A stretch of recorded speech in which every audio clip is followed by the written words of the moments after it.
place on this voting cards. So yes, so my team, we doing everything possible. Yeah, I think we already start. So Seku, if you have, yeah, let me see, I bet to get you. Yeah, I'm here. Can you hear Yeah, me? 1 minute, second. All right. So I don't know what you're getting me. I'm getting you very loud and clear. Can you hear me?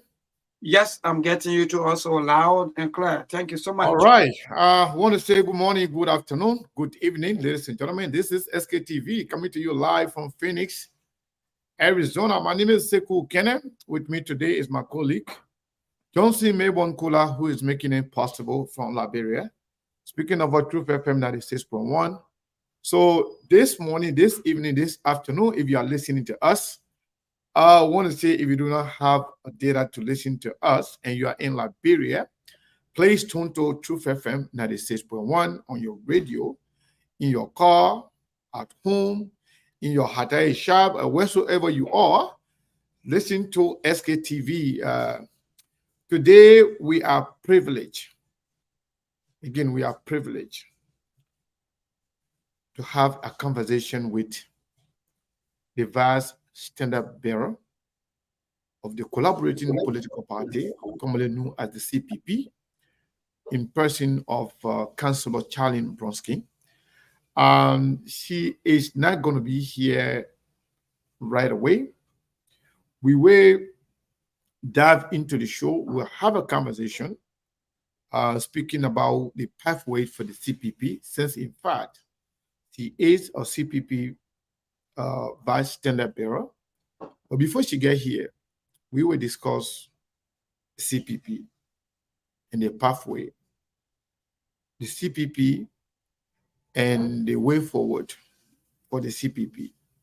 We will discuss Ellis Cummings. We will discuss Cllr Brumskine. We will discuss how far the CPP has gone in a short period of time. We will discuss how rapidly the CPP is being growing. In fact, to be a contender in this election, in this year's election, given the political life of the CPP, the lifetime of the CPP, we will discuss all of that. We will discuss the addition of Cllr Brumskine. We will discuss the many key players, key makers, political actors gravitating towards the CPP now, and what is going on. What are they seeing? What are they looking at? What do they know that we don't know?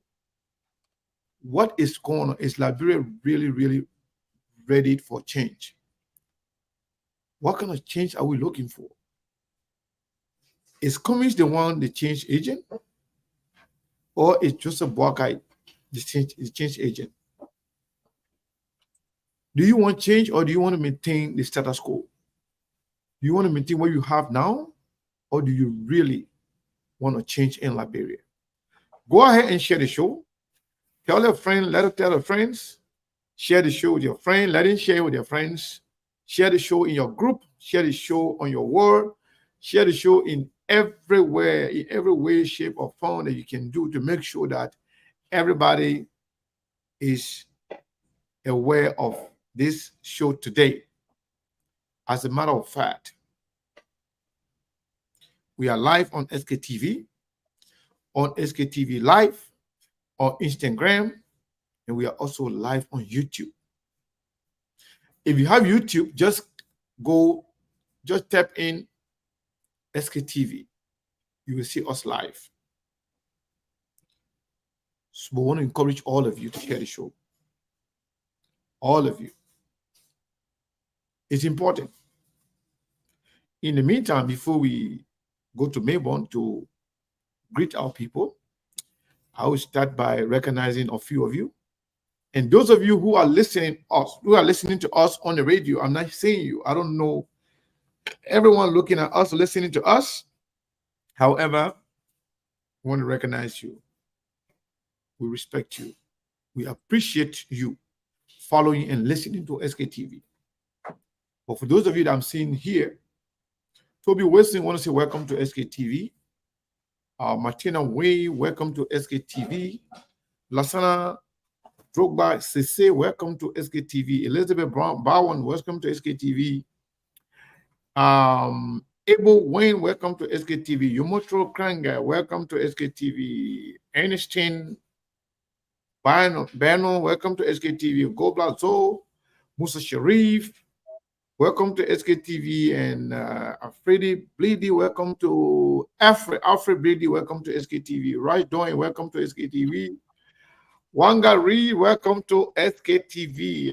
Conrad Newcount, that's my brother right there from another mother, all the way in New Jersey.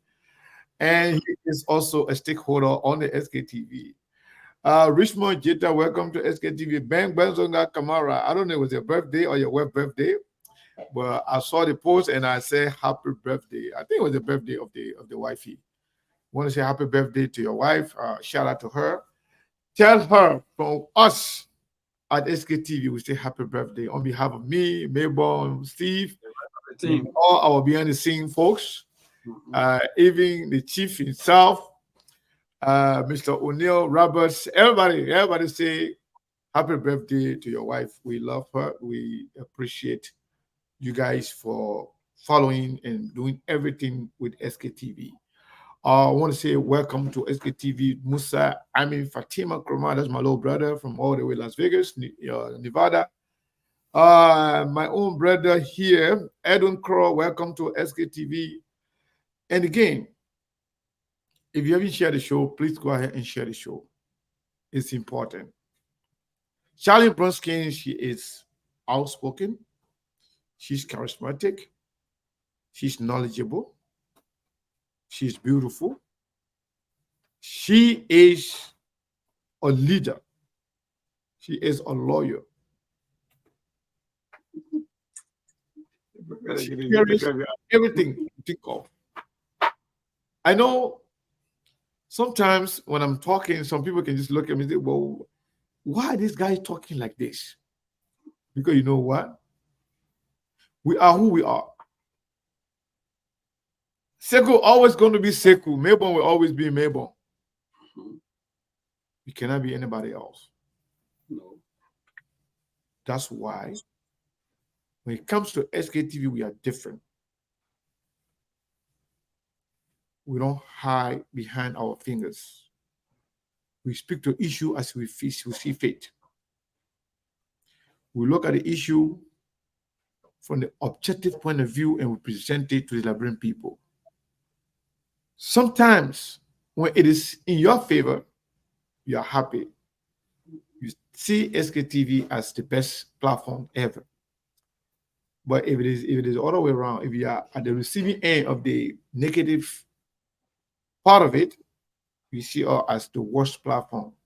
You see us as communist platform. You see us as CDC, CPP platform, and ANC platform, whatever, and what have you. We really don't worry about that. When we are, as a matter of fact, somebody referred to me the other day. This is one of the frustrated CDC. CDC. Because I said some stuff about the UP, the person was not happy with me. They say I'm one of those frustrated seditians. Wow. That's okay. Seditians that will see that one, they will laugh at you. Because they're good sedition. But I respect the president. I respect the CDC.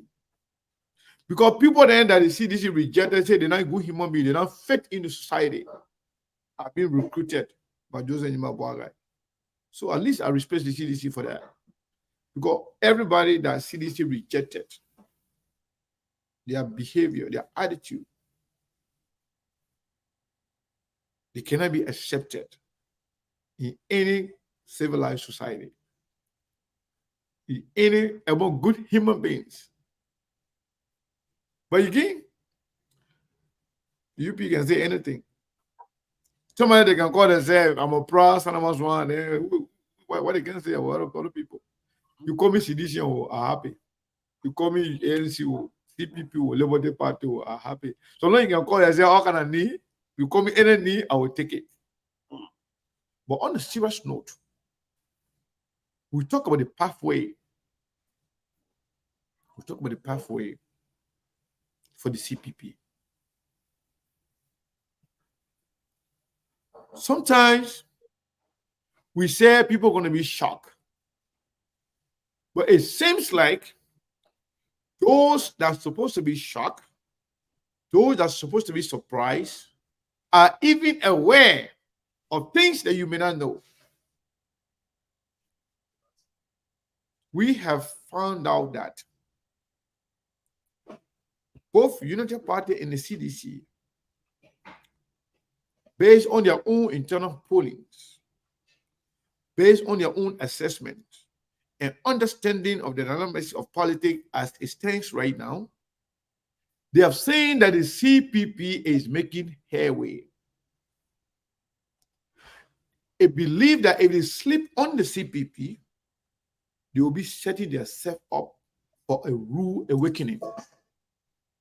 You'll be, well, wow, what happened? What's going on? How did we get here? Today, I follow and listen to the press conference of the National Elections Commission. It sounds a little bit promising. It sounds a little bit transparent. It seems like they want to attempt to be transparent. They want to attempt to be free and fair election, to conduct a free and fair election. However, as the saying goes, not everything that glitters is a gold. It sounds sweet. The presentation sounds very good. How they invited the international community, how they invited international observers. But there are a few things that we should take into account, and we should be very, very careful about them. We know whether for president, for vice president, the registered voter, the number of registered voters is about 2.4 million. The ballot they counted, the ballot that they printed, according to NEC own reporting, is over 3 million plus ballots. 3 million plus ballots. For presidency, it's over 3 million. For senator, it's over 3 million. For representative, it's also over 3 million. I want you to pay attention to this part. In the country, we have over 5 million Liberians. Registered voters, everybody registered to vote. It doesn't matter how you vote or who you vote for. It's 2.4 million people. The ballot printed is over 3 million ballots, which is a fair game, because there will be some invalid votes. Damage. There will be some damaged ballots. There will be some unforeseen circumstances. However, they got to make sure that the number of ballots reported is the one that was printed. You got to make sure that the number of ballots that they say the printer is the one they printed is now more than that. That's one. You got to make sure, if that is the case, you got to make sure the percentage of people that are going to vote of the 2.4 million, 2,400,000 people, let's assume if you look at Liberian, the voting record in Liberia, at least 75%, maximum 78% of people can vote.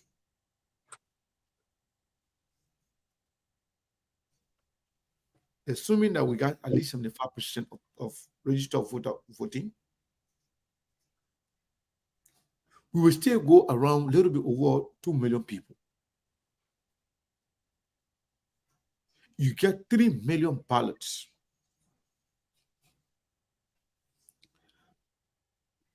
There were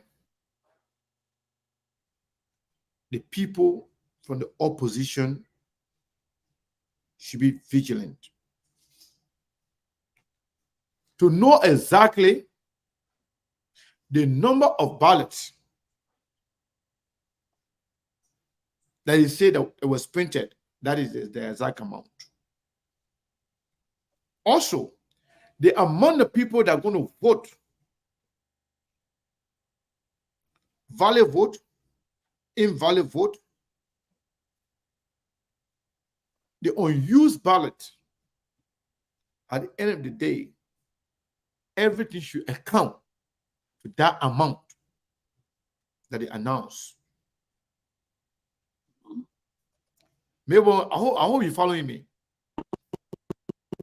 There where they should pay attention to make sure that if the government say, if the election commission says that they printed 3,400,000 ballots or whatever that amount is,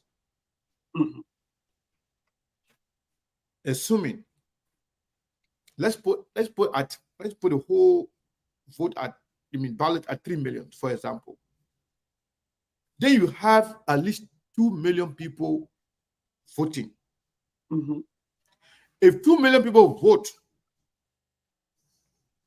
plus minus valid and invalid ballot, everything should amount to 2 million, for example. That means we will have left 1 million ballot left. Exact 1 million ballot left.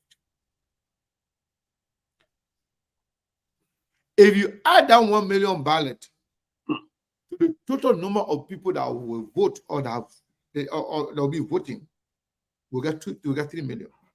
But if you say you printed 3 million ballots, then you have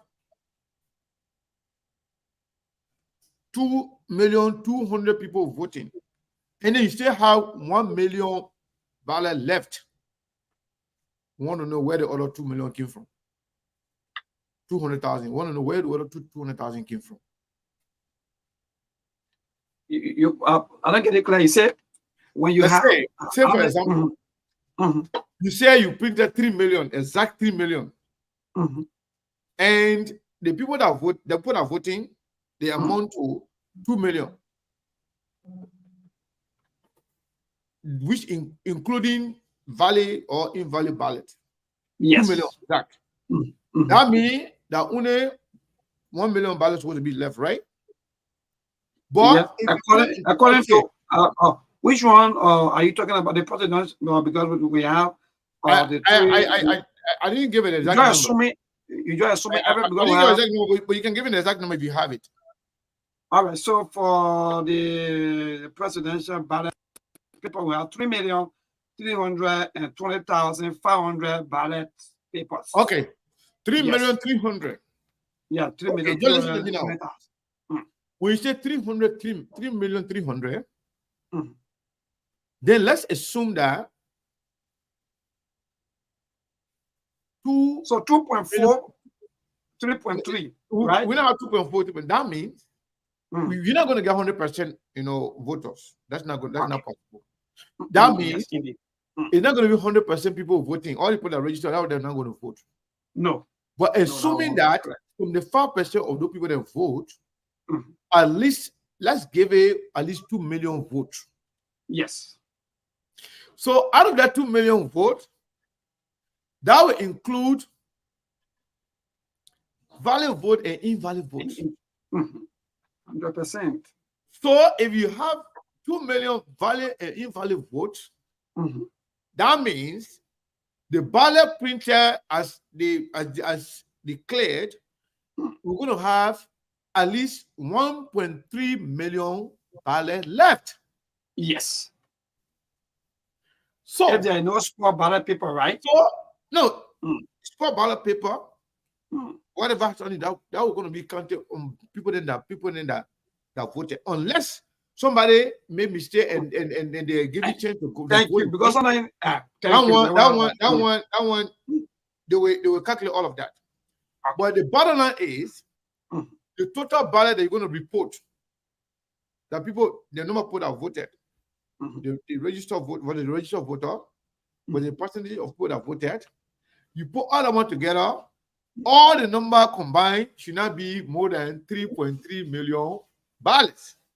Indeed. So I like that. Yeah, so there were the people who are running opposition should be aware of those numbers to make sure that the number they say that they printed, that is the number that was printed. So when we have 2 million people voting, we expect at least 1,300,000 ballots to be left after everything. The sport ballot, or the good one, or the bad one, or the valid one, the invalid one, let's put everything 2 million.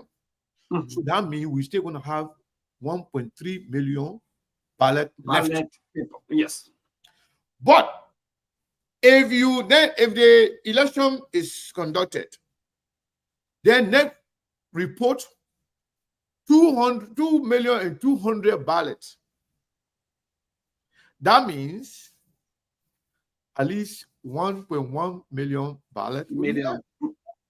But if they report the number of voters, the number of voting that are being accumulated in every county, they put all that number together, then you get 1.2, then you get like 2.2 million people voted. But then you still get 1.3 million ballots left. Then that brings a question where the extra 200,000 ballots came from. That will put a question mark on the whole election.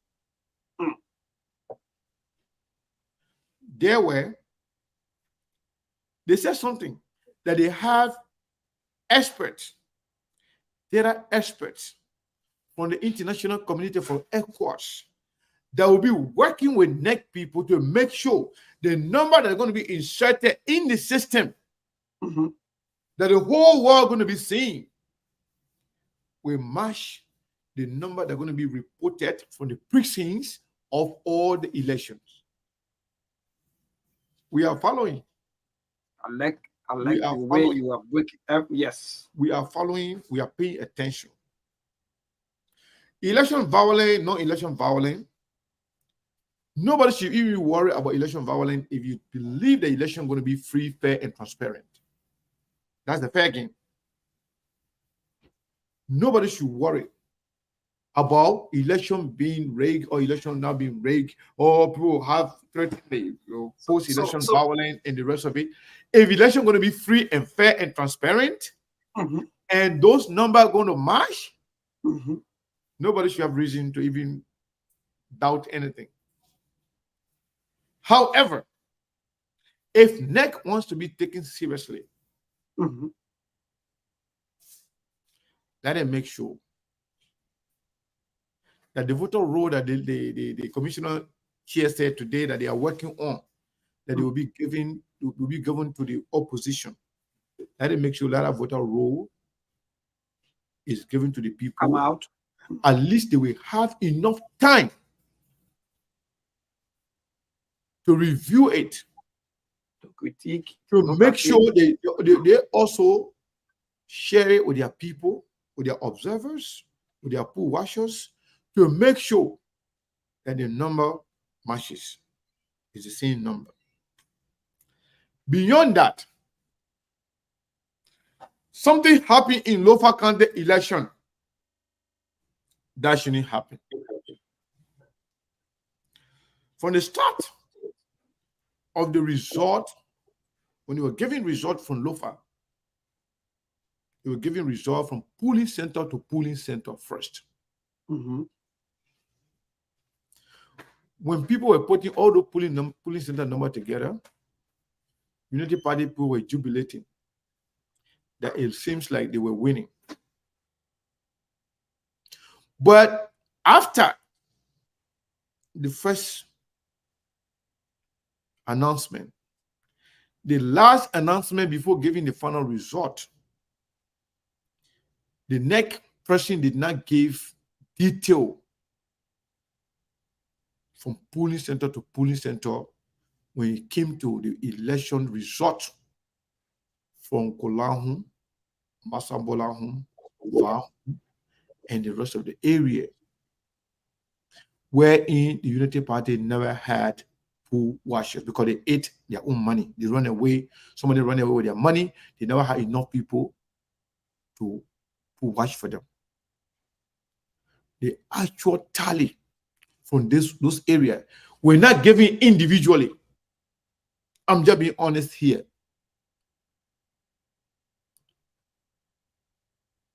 CDC government,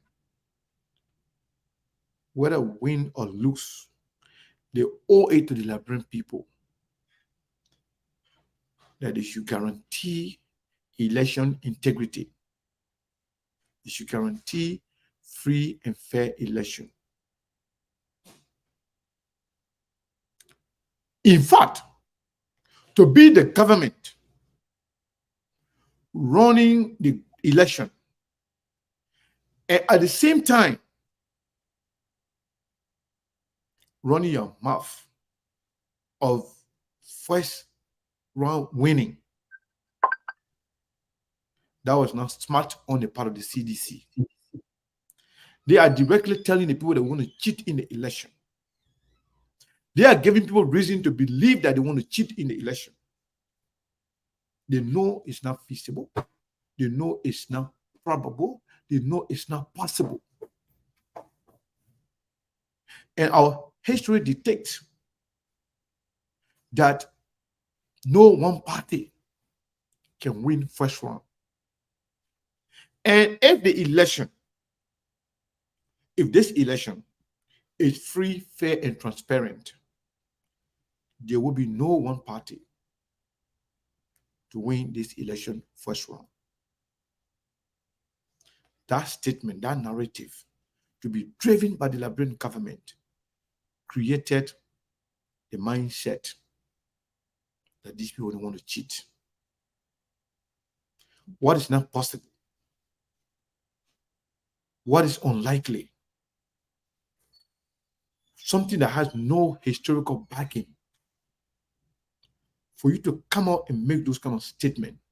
That's why some of us believe that the Unity Party is a joke.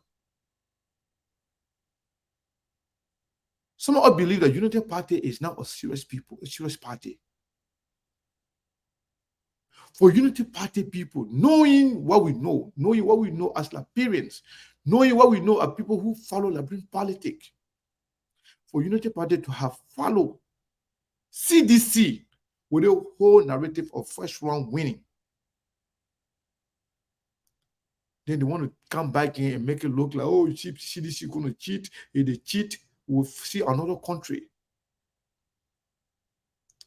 That's why I consider them as bunch of joke and unserious people. Or some bunch of beheaded chickens with no sense of direction.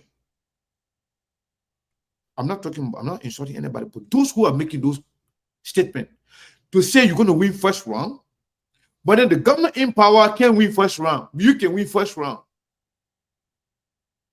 Knowing the fact that it's not possible. You know it's not possible for you, it's not possible for the government. But you are saying when you do it, it's good, but when the other person do it, then it's bad. That's why I say the Unity Party, but they are not serious. They are not even, in fact, they are not opposition. They are saying that there's no pathway for the Unity Party, so their only resort is to create violence. Nobody in Liberia that wants to see war in Liberia. For me, regardless of who becomes president. I don't want to see any violence. I don't want to see Liberia being destroyed.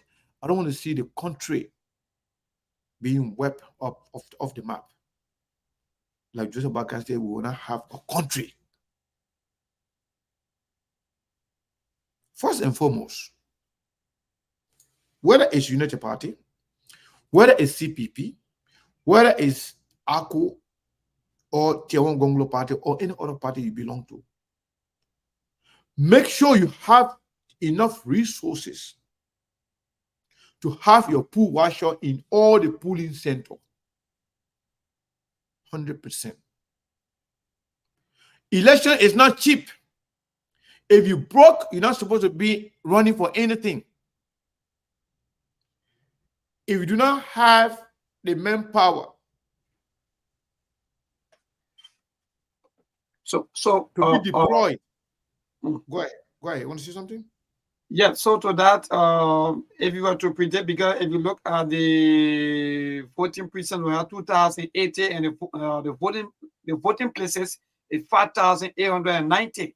So, do you think how many pool washers or maybe polling staff that you think each of the political parties will be able to send out there?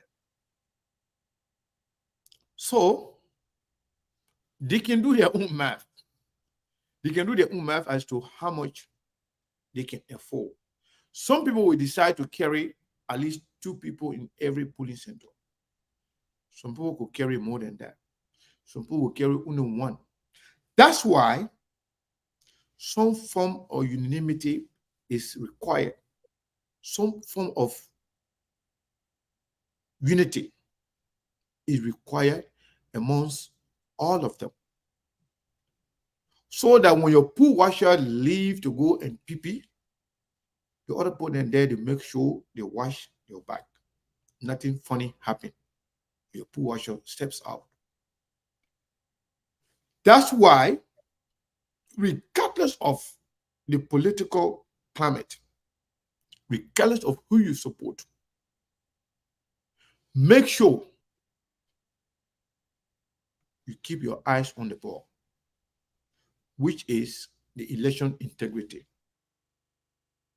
Together, fight against the ills in the society. But in Liberia, the United Party, they only support actions that is originated from the United Party camp. They only support action from the opposition that is being devised or organized by the Unity Party people.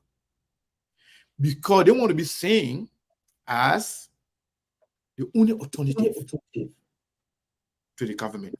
So any other party start anything, whether it's about election integrity, whether it's about pointing to the ills in the society, whether it's about pointing to the flaws of the government, as long as it's not originated from the Unity Party camp, or is not something that is or started by the Unity Party, they will not support it. You see, that's a problem. They feel like they are the only opposition. They feel like they're better than everybody else. They feel like the Unity Party is the only party that deserves the leadership of Liberia.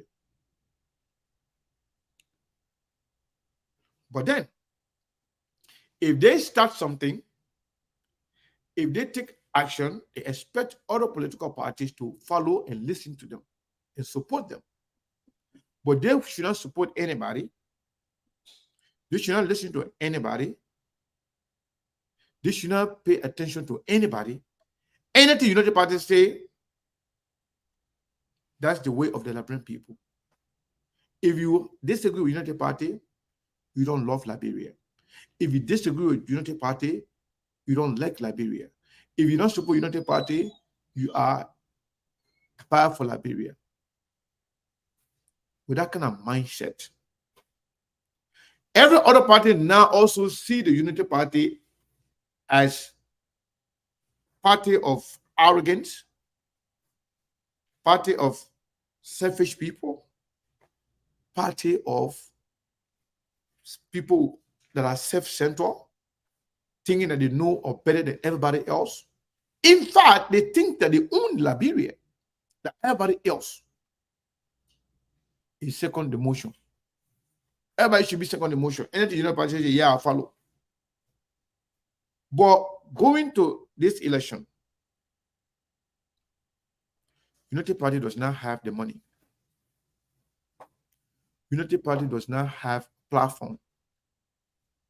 Unity Party does not have strategy. All they have that their mouth. When you talk, they will insult you.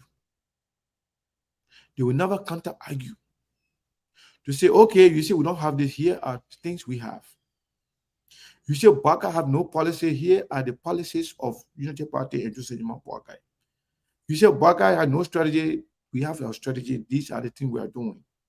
To the extent where they are losing their own people because of lack of strategy, lack of resources, lack of planning or proper planning.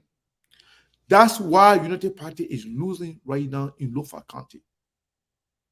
It's a fact. They don't like to hear it, but it's a fact. What is going on in Lofa County with the Unity Party? It is called self-inflicted wound. They brought it onto themselves. Joseph Boakai lack of decision making. Joseph Boakai bad decision making. Joseph Boakai confusing his supporters. Joseph Boakai lack of leadership created that problem within the Unity Party in Lofa. The former chairman of the Unity Party, the former candidate for the senatorial election, someone with huge mark, with huge following, with huge support in the country.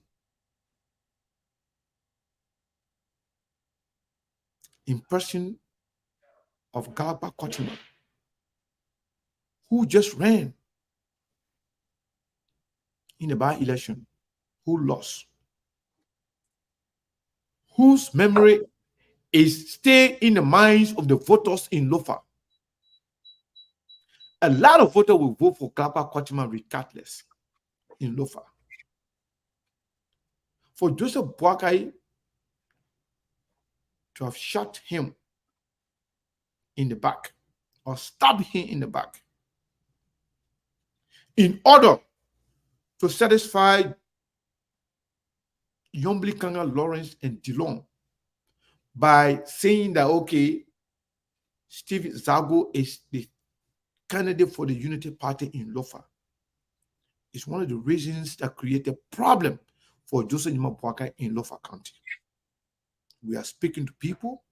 We are talking to people in Vanjaman, in Foya, in Zozo, in Kolahu, Masabolahu, Sakonedu. Everywhere you can think about, we can talk to people there. And Joseph Boakai is in a serious problem. There are people who come here to tell you, Mabon, that these people, they have no message, that they have nothing to sell to the Liberian people.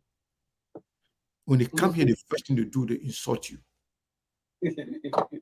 They do not offer counter argument. They do not offer alternative. They do not come to sell their candidate. All they do, they will come on the platform to insult you, just to distract you. But for me, I've said this before. I am cook and season. Your insult, your disrespect, your distraction. Yeah. Is there something else I can help with? No, you don't have to help us. That's Steve girlfriend. Yeah, but she want to give me some hot water. The Siri can. Let me tell you this. This election, is going to be between the CDC and the CPP. Wow. Yes. And this election, if the election is free, fair, and transparent, 100%. CPP will come first. CDC will come second. United Party will come third. When you say it, it's like you say it's like the sky is falling on them. I'm just being honest. When you say it, they feel like the sky is falling. When you say it, they feel like you are living in different universe. Because they're living in their own world. They live in their own bubble. They live in different world. They feel like anything that is not United Party does not exist. But this election, if it's going to be decided by the Liberian people, Liberian people, majority of Liberian people know and they understand the fact that Joseph Boakai served 12 years as vice president. The United Party ruled Liberia for 12 years. That there's no new idea that Joseph Boakai is going to come up with that will change the life of the Liberian people. Liberian people know that, they understand that. Liberian people know that Joseph Boakai and his supporters, they are yet to come up with any plan or policy prescription or anything that can alleviate their suffering. Absolutely nothing. The voters, they understand that. They understand the fact that majority of the people who are campaigning or presinking for the Unity Party, most of them are doing it for their own selfish egos. For example, Darius DeLong, the senator, he's angry because he feels like he wants to settle score with Musability. He's not campaigning because he believes in any ideology or any policy or any leadership ability of Joseph Boakai. That's a fact. And they know that. Liberian voters know, they understand the fact that Yombli Kanga Lawrence is fighting because he's angry with Musability and Alexander Cummings. Not because Yombli believes that Joseph Boakai has anything to provide to the Liberian people, or Joseph Boakai has any idea or plan that will change their current status. The current condition of the Liberian people, they know Joseph Boakai does not have the answer for it. Nothing. Besides insulting people, show me one person that will come and articulate Joseph Boakai's plan for Liberia. Joseph Boakai's plan to alleviate poverty. Joseph Boakai's plan to make sure Liberia will have clean and safe drinking water. Joseph Boakai's plan to talk about how Liberia can be electrified. We can have quarry all over Liberia. None of them. Joseph Boakai plan to say, you know what?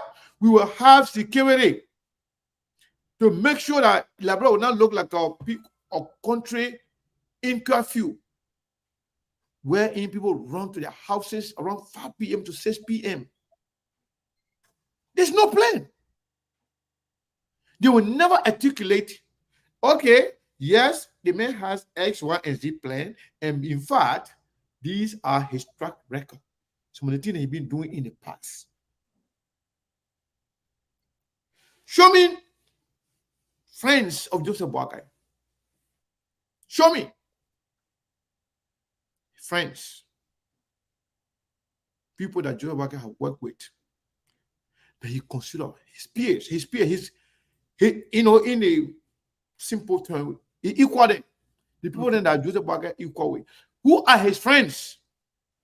Who are people that may have worked with in the past that he can use as reference, point of reference, or they can serve as character witness for him to say, yes, this man here is a good man. This man here is a leader. This man here can do that. This man here is a leader. This man here can do good things. This man here has a track record of the. Show me those friends. Show me.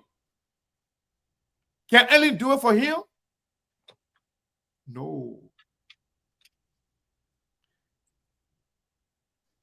Can Ellen Johnson do it? Can Ellen Johnson serve as a character witness to say, yes, Joseph Boakai is the leader. This man was my second man. This man worked with me. No. Who else can do it? Can anybody that work in any government can come and serve as character witness? I'm not talking about those speaking there. I'm talking about people. They can serve as a character witness. Say, yeah, Joseph Boakai is the leader. All right, forget about people that work in the government. Then Joseph Boakai took over. All the people that stood up with him politically, that make him politically relevant. Can Benina Ure come and say Joseph Boakai is a good man? Hell no. Can Henry Costa come and say it? No. Everybody that worked with the woman have said that the woman betrayed them. All of them. The CPP, this Alexander Cummings who is running for president, Alexander Cummings helped Mr. Boakai when he was running for president. When Mr. Boakai was sick, Cummings helped him. It was the same Boakai that collaborated with some unscrupulous elements to work with the Cllr Brumskine government, the likes of Serena Cephas, to prosecute Alexander Cummings, but they didn't stop there. Joseph Boakai had the audacity, the courage to stand in front of camera in the court to say he doesn't know Cummings. Amen.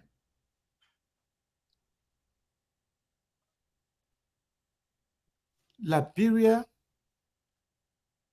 belongs to all Liberians. I'm not going to tell you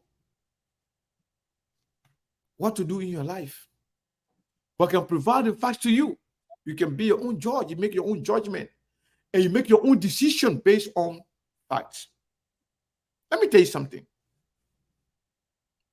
It's just like politics full of hypocrisy when it comes to Liberian politics. Ami Moda, Mo Ali, they were betrayed by Joseph Boakai. They were so angry. Both, especially Mo Ali, is on record saying he will support Unity Party, but he will never support Joseph Boakai because Joseph Boakai is a betrayer. Mo Ali is on record saying it.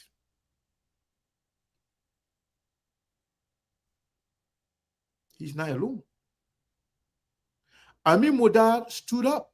He did everything financially for the Unity Party, but he was betrayed by Joseph Boakai.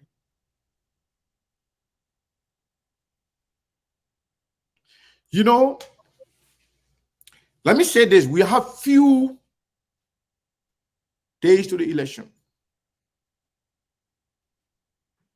If you are a Muslim person, I'm going to say this with no equivocation. If you are a Muslim person and you think you are supporting Joseph Boakai because you're from the same county,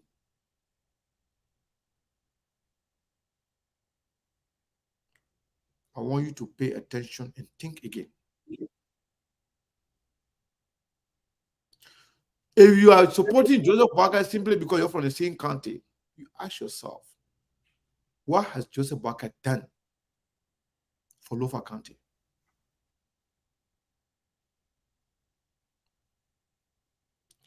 The delusion of Joseph Boakai when he said that the Loma people and the Mandingo people and the indigenous are fighting in Lofa. The Mandingo people and the indigenous are fighting in Lofa. That's Joseph Boakai's word. The delusion of Joseph Boakai speaking Gisi in the church in Foya, saying it was because of this church Islam did not expand in this area, and I'm grateful to this church for that. Some of you forget so fast, so soon. You even insult your brothers in the name of politics. But if politics is about interest, Joseph Boakai hate Muslim people. He will pretend for political expediency to make it look like he doesn't care about all those things, but he cares. Because of the same hate for Muslim and Mandingo, that's why Joseph Boakai was the funding and the original chairman for Lofa Defense Force. And that was created purposely to retaliate or to kill Mandingo people and Muslim people.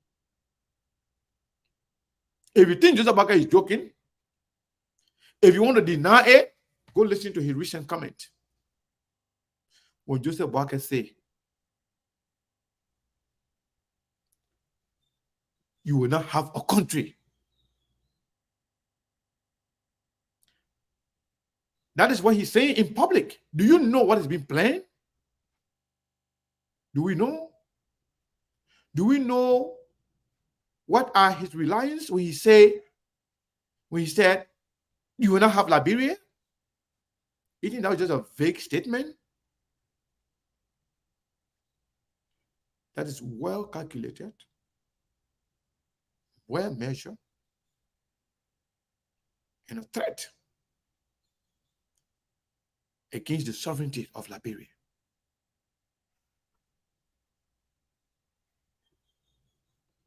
Yes, somebody's worried about me. Yes, I'm back in the United States. I will not talk like this when I was in the sub-region. Yeah. You're saying the truth. And in fact, let me say this to you. Those of you who are wondering where I'm at. My coming back to the United States, I said I had to do some tactical retreat to come home. And it was necessary. I was informed clearly that the threat may not be as huge as some would think.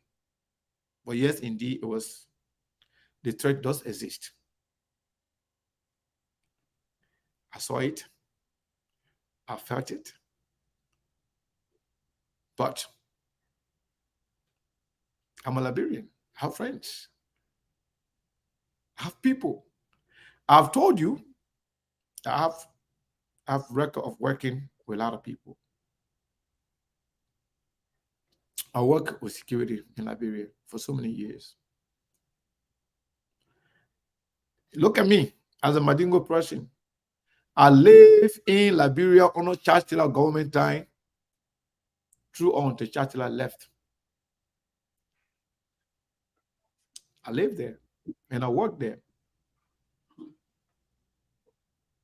So I know what's going on.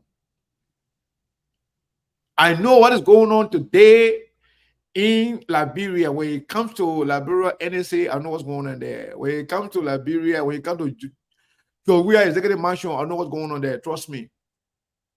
If you say you're going to try to loaf our associates, you're going to eliminate everybody. I'm telling you honest with you.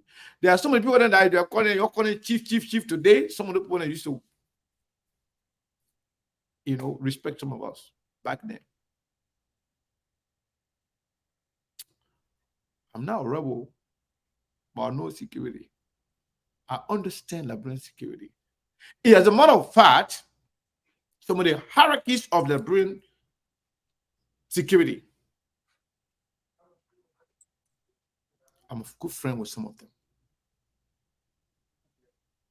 Everything you have been doing, even you've been trying to track some of the conversation between some of us, me and some of them, I know exactly what you've been doing. Trust me. I was in Liberia, I was in Africa, I was in Guinea, I was in Ivory Coast. I was in Liberia, I was in Guinea, I was in Ivory Coast. I know exactly what you're doing. I know exactly. I was in Liberia, I said very clearly, the very first show that I did, I said the United Party is planning violence. I said it, and I said, and it's real. That was before Joseph Baga's comment. When I did my first show from Africa, I said Unity Party was planning violence. The only thing they care about, they have right now is violence. But anyway, we are awaiting Councillor Cllr Brumskine to come. I believe she will be here right after the news bulletin. We'll have a conversation with her about the campaign moving forward. We'll have a conversation with her about the CPP plan rally on October 1st. We will speak about Basel. We'll discuss Basel. We'll discuss NIMBA. We'll discuss their campaign plan moving forward. And we'll discuss the pathway of the CPP, the optimism of the CPP come October 10. We have a lot to share with you, a whole lot. But yes, our responsibility is to make sure we speak truth to power. We inform the Liberian people about the happenings. Some of them are not going to like us, but they are communicati. We're here.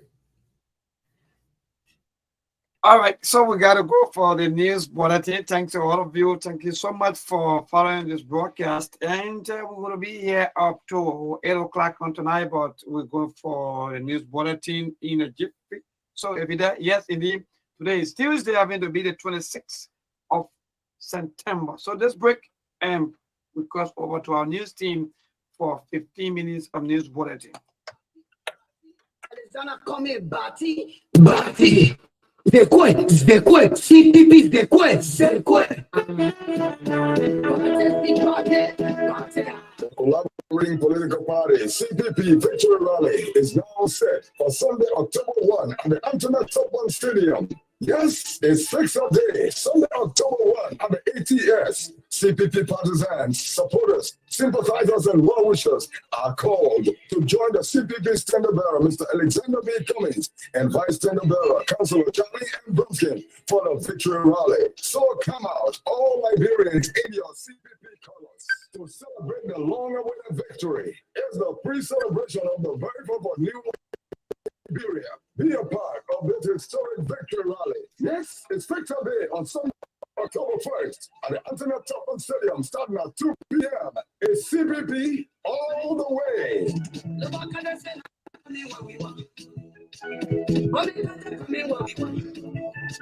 True FM 96.1, the heart and soul of Liberia. Get the best of news, views, and entertainment on Truth FM 96.1.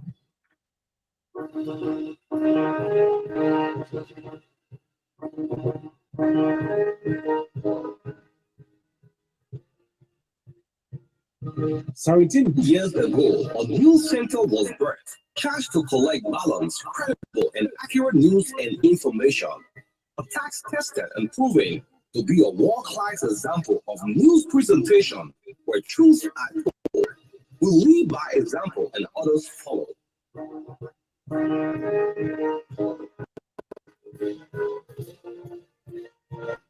17 years ago, a news center was birthed, charged to collect balanced, credible, and accurate news and information. A tax tested and proven to be a world-class example of presentation where truths are told. Lead by example and others follow. RCR News, the premier source of accurate news. Bulletin is up next. 17 years ago, a news center was birthed, charged to collect balance and accurate news and information. A tax tested and proven to be a world-class example of news presentation where truths are told. We lead by example and others follow. RCR News, the premier source of accurate news. Bulletin is up next.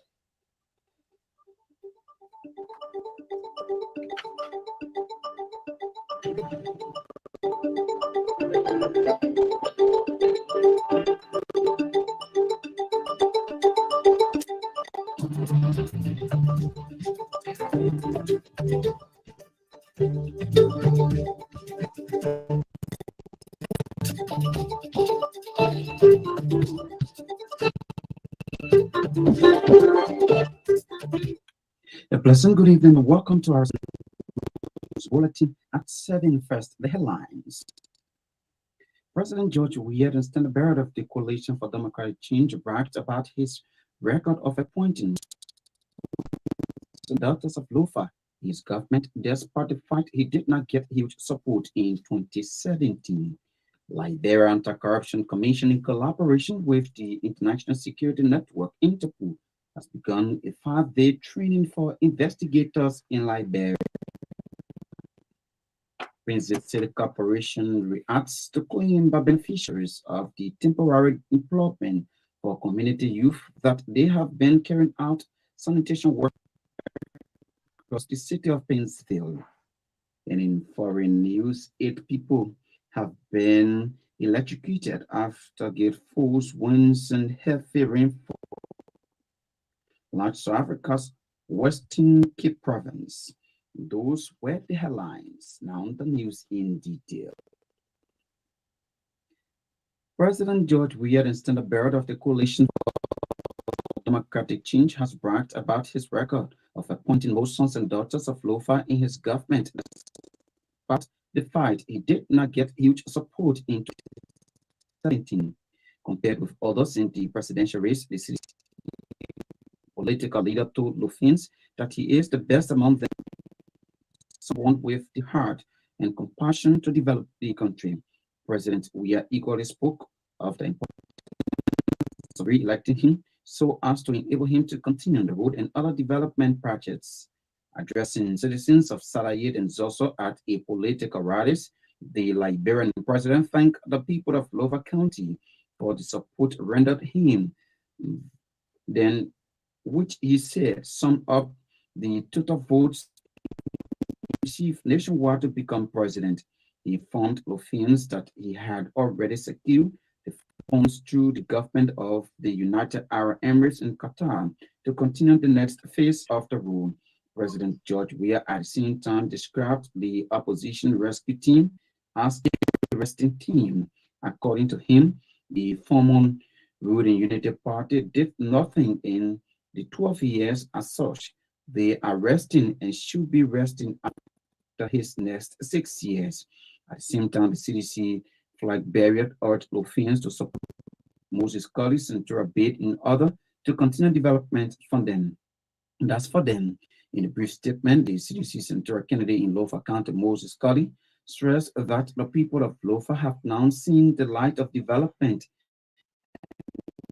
To support those who believe in development. He hailed President Weah for the development of the roads and its ongoing road construction across Liberia.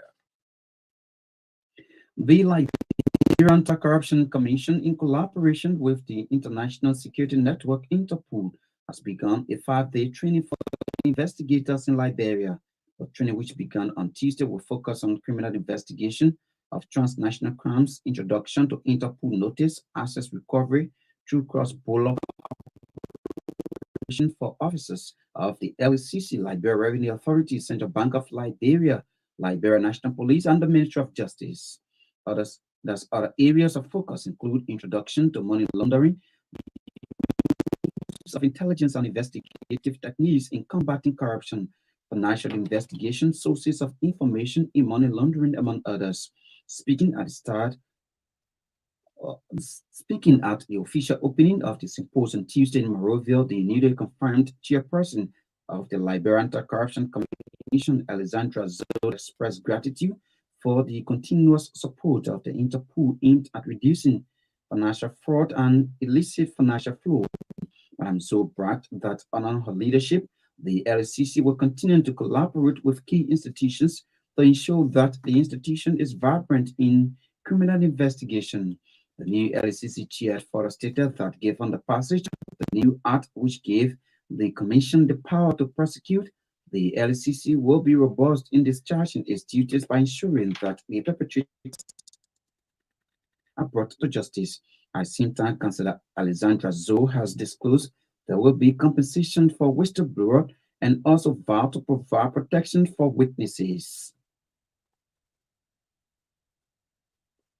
The Painesville City Corporation has sharply reacted to claims by beneficiaries of the temporary employment for community youth that they have been carrying out sanitation works across the city of Painesville.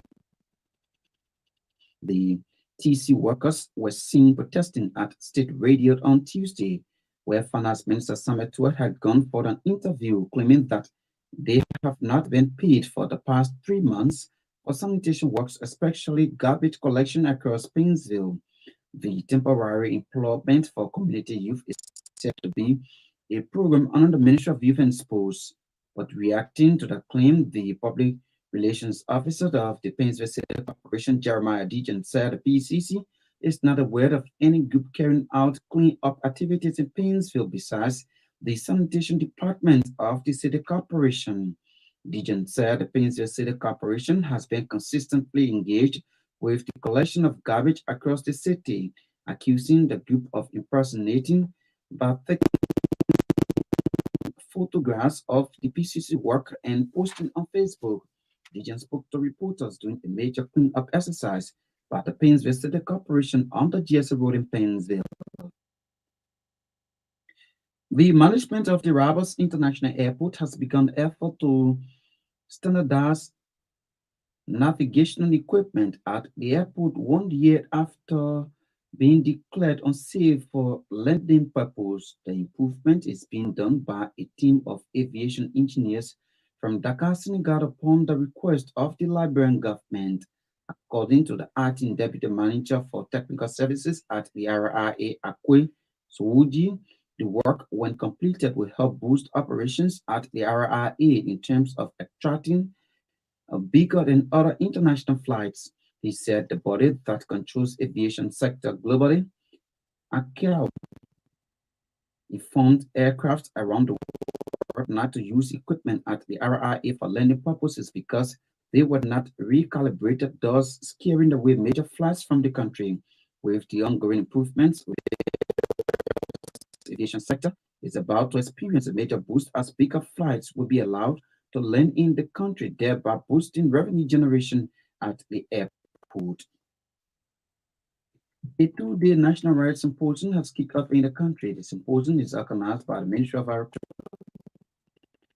in partnership with the World Bank, United States Agency for International Development, and the European Union, on the theme Getting Rights Right. Speaking Monday when he proceeded for Vice President Joe Howard Taylor, the economic advisor to the President Charles Bright emphasized the significance of the agriculture sector of the country. Bright described the symposium as the first of its kind in Liberia, indicating that it is meant to bring stakeholders on the round table to discuss the improvement of the sector. He expressed optimism that the symposium is a milestone achievement to addressing the lasting problems surrounding agriculture in Liberia. Bright is therefore calling for public-private partnership if government and partners are to achieve the needed objectives. The Independent Human Rights Commission has alarmed over what it inflammable statements emanating from some political actors in the ensuing elections. The Commission's concerns stems from threatening statements that are coming out of different political camps of those vying for the presidency, including the ruling party. The commission, through its chairperson, Councillor Dempster Brown, Tuesday acknowledged that the right to freedom of expression is provided for in the 1986 Constitution. However, Councillor Brown warned that there are also restrictions on the African Charter on Human and People's Rights and the International Covenant on Civil Rights, among others. He further stated that hate speeches, such as those that have been spilled in recent times, are danger to democratic revenues, that democratic social stability and peace. The NCHR chair, according to RCI judicial correspondent, has therefore reminded political leaders to respect their commitment to the Farmington Peace Pact, which prohibits of inflammable statements that are often used to mobilize groups and incite violence. And in foreign news, 8 people have been electrocuted after gate force winds and heavy rainfall large South Africa's Western Cape province. Hundreds of people have been evacuated from their homes, including residents of a retirement village. Landslides and rockfalls forced the closure of a number of major leading into Cape Town. Heavy downpours, which continued until late last night, caused several rivers to overflow, resulting in the destruction of infrastructure and widespread electricity outages. Authorities have said that more than 1,000 homes were flooded and 150 schools damaged. Weather conditions have slightly improved and mop-up operations are underway. Now to end this bulletin of news, a recap of the headlines. The president and standard bearer of the Coalition for Democratic Change, President George Weah, brags about his record of appointing most sons and daughters of low-fat in his government, despite the fact he did not get huge support in 2017. Liberia Anti-Corruption Commission, in collaboration with the International Security Network, Interpol, began 5-day training for investigators in Liberia. Painesville City Corporation reacts to claim by beneficiaries of the temporary employment for community youth that they have been carrying out sanitation works across the city of Painesville.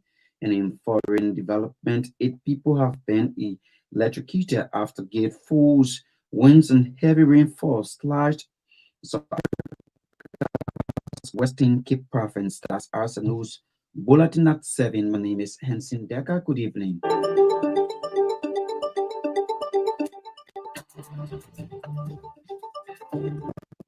Bati, Elizana come Bati. Zekwe, CPP Zekwe. The collaborating political party CPP Victory Rally is now set for Sunday, October 1 at the Antoinette Tubman Stadium. Yes, it's fixed up day, Sunday, October 1 at the ATS. CPP partisans, supporters, sympathizers, and well-wishers are called to join the CPP standard bearer, Mr. Alexander B. Cummings, and Vice Standard Bearer, Councillor Cllr Brumskine, for the victory. So come out, all Liberians, in your CPP colors to celebrate the long-awaited victory. It's the pre-celebration of the birth of a new Liberia. Be a part of this victory rally. Yes, it's fixed up day on Sunday, October 1st. The Antoinette Tubman Stadium starting at 2 p.m. It's CPP all the way. All right, neighbor, thank you.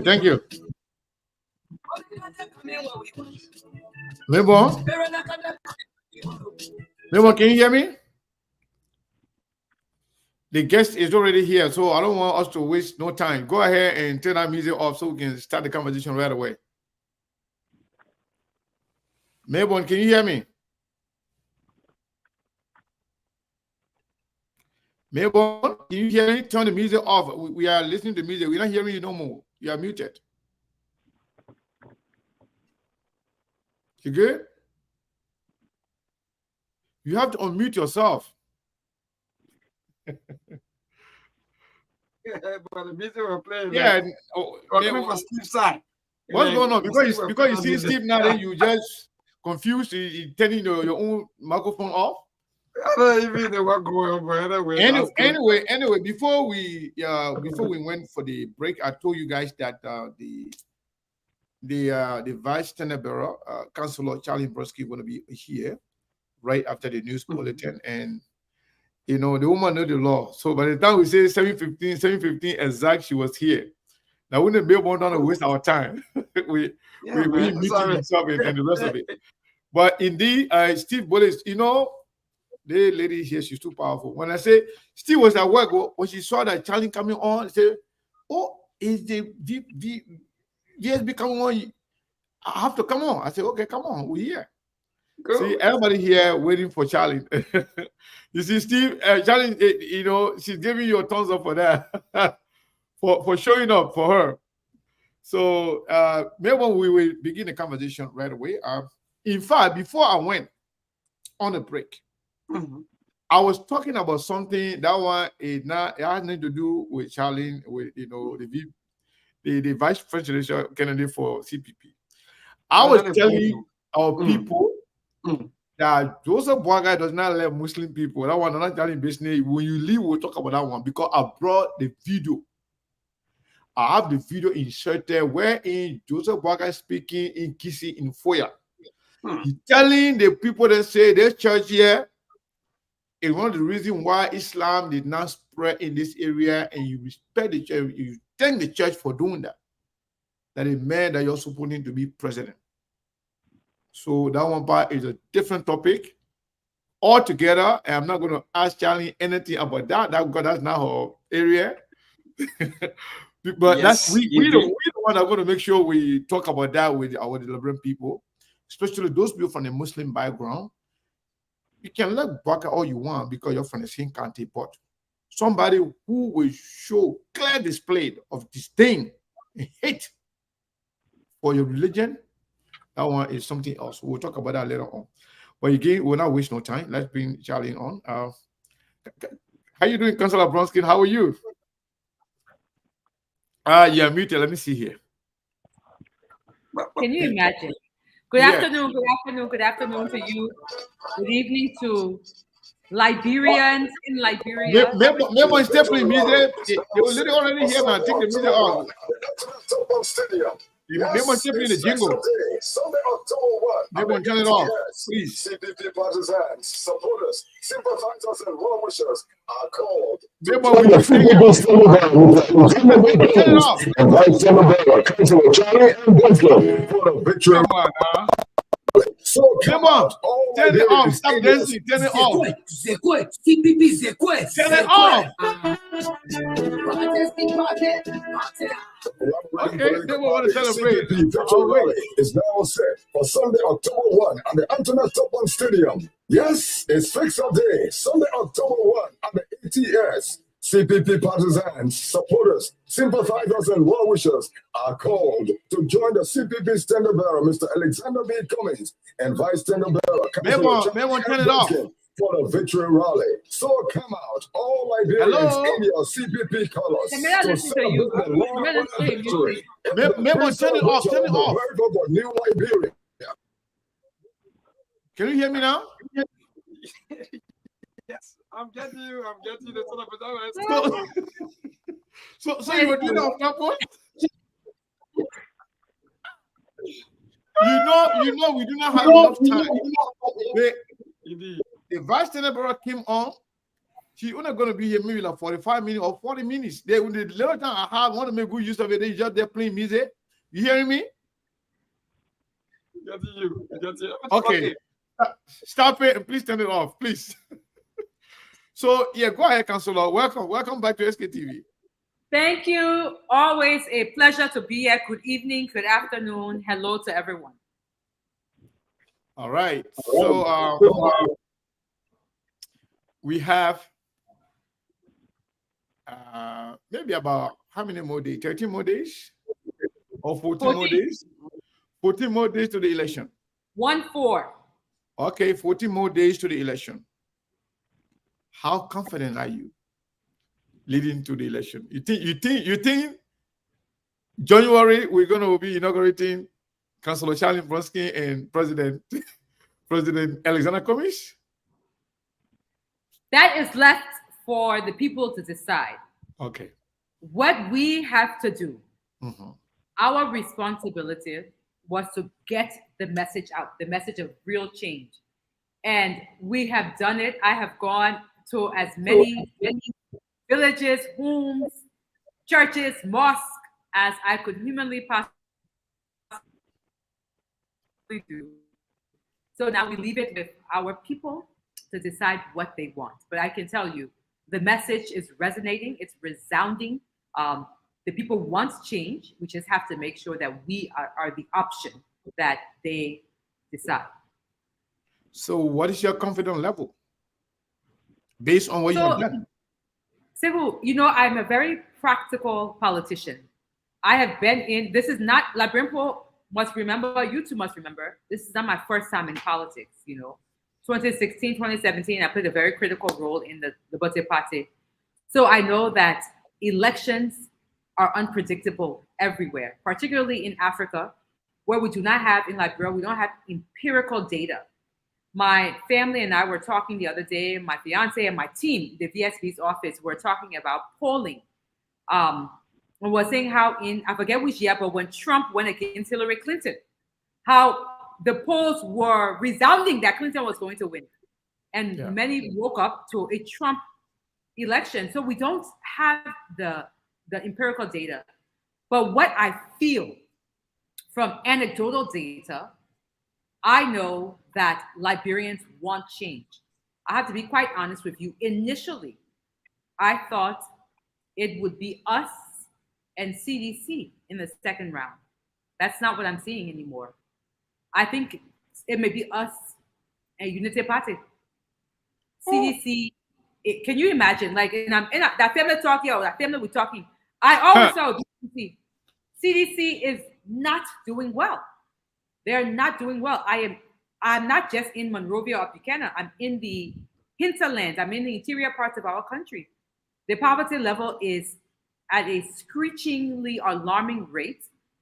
The people, you know, I think the people voted for George Weah because they were unhappy with the 12 years of Unity Party.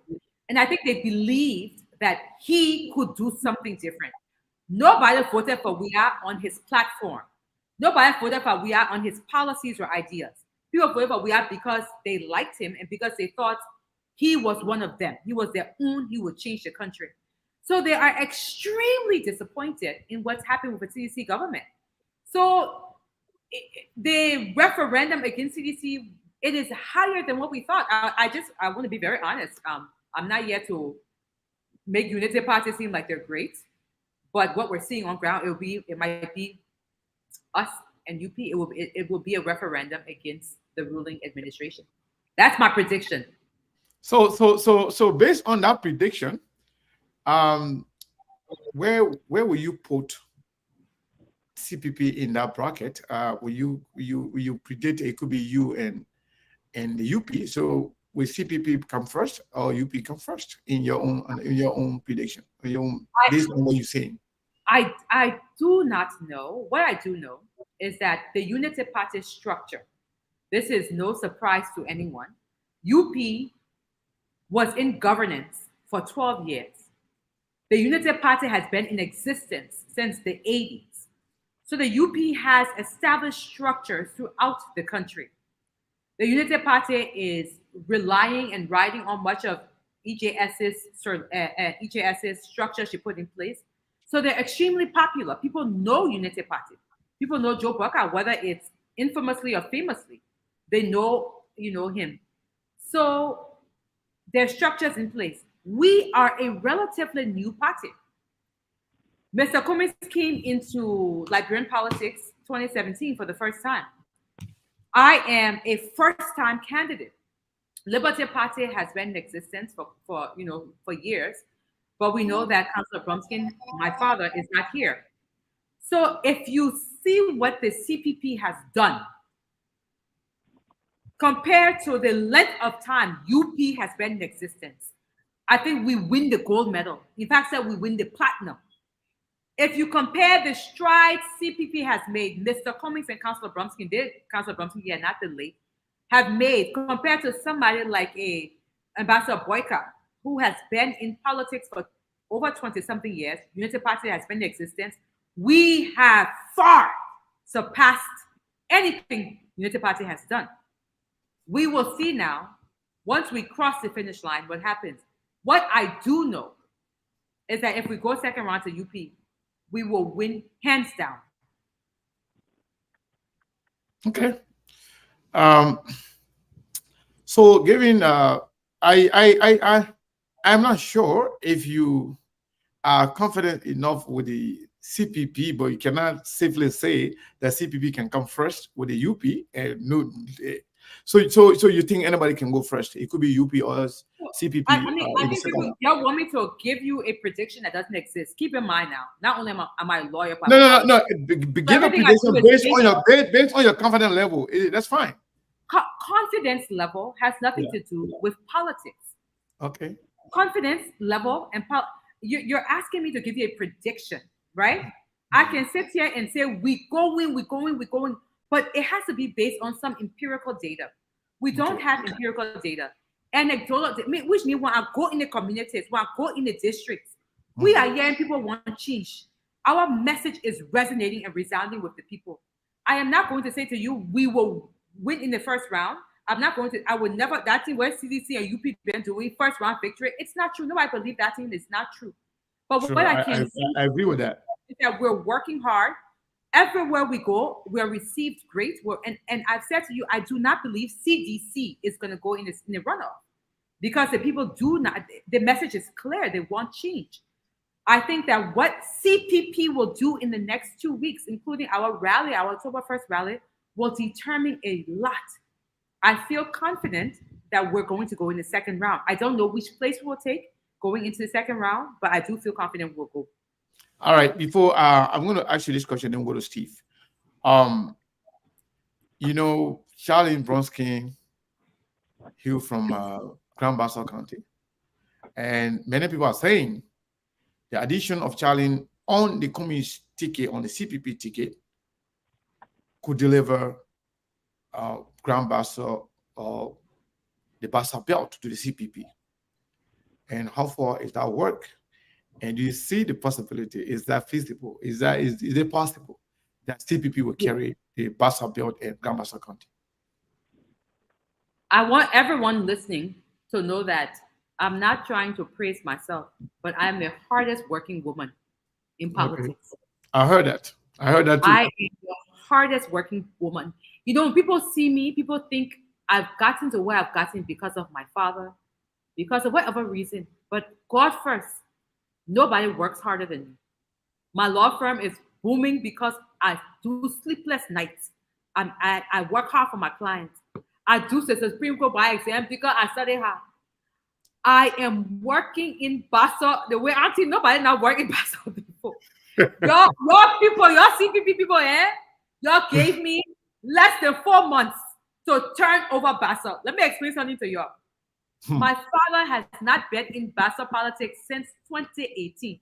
George Weah was inaugurated January 2018. My father passed away 2019. Liberty Party, Jack Brumskine was not in Bassa.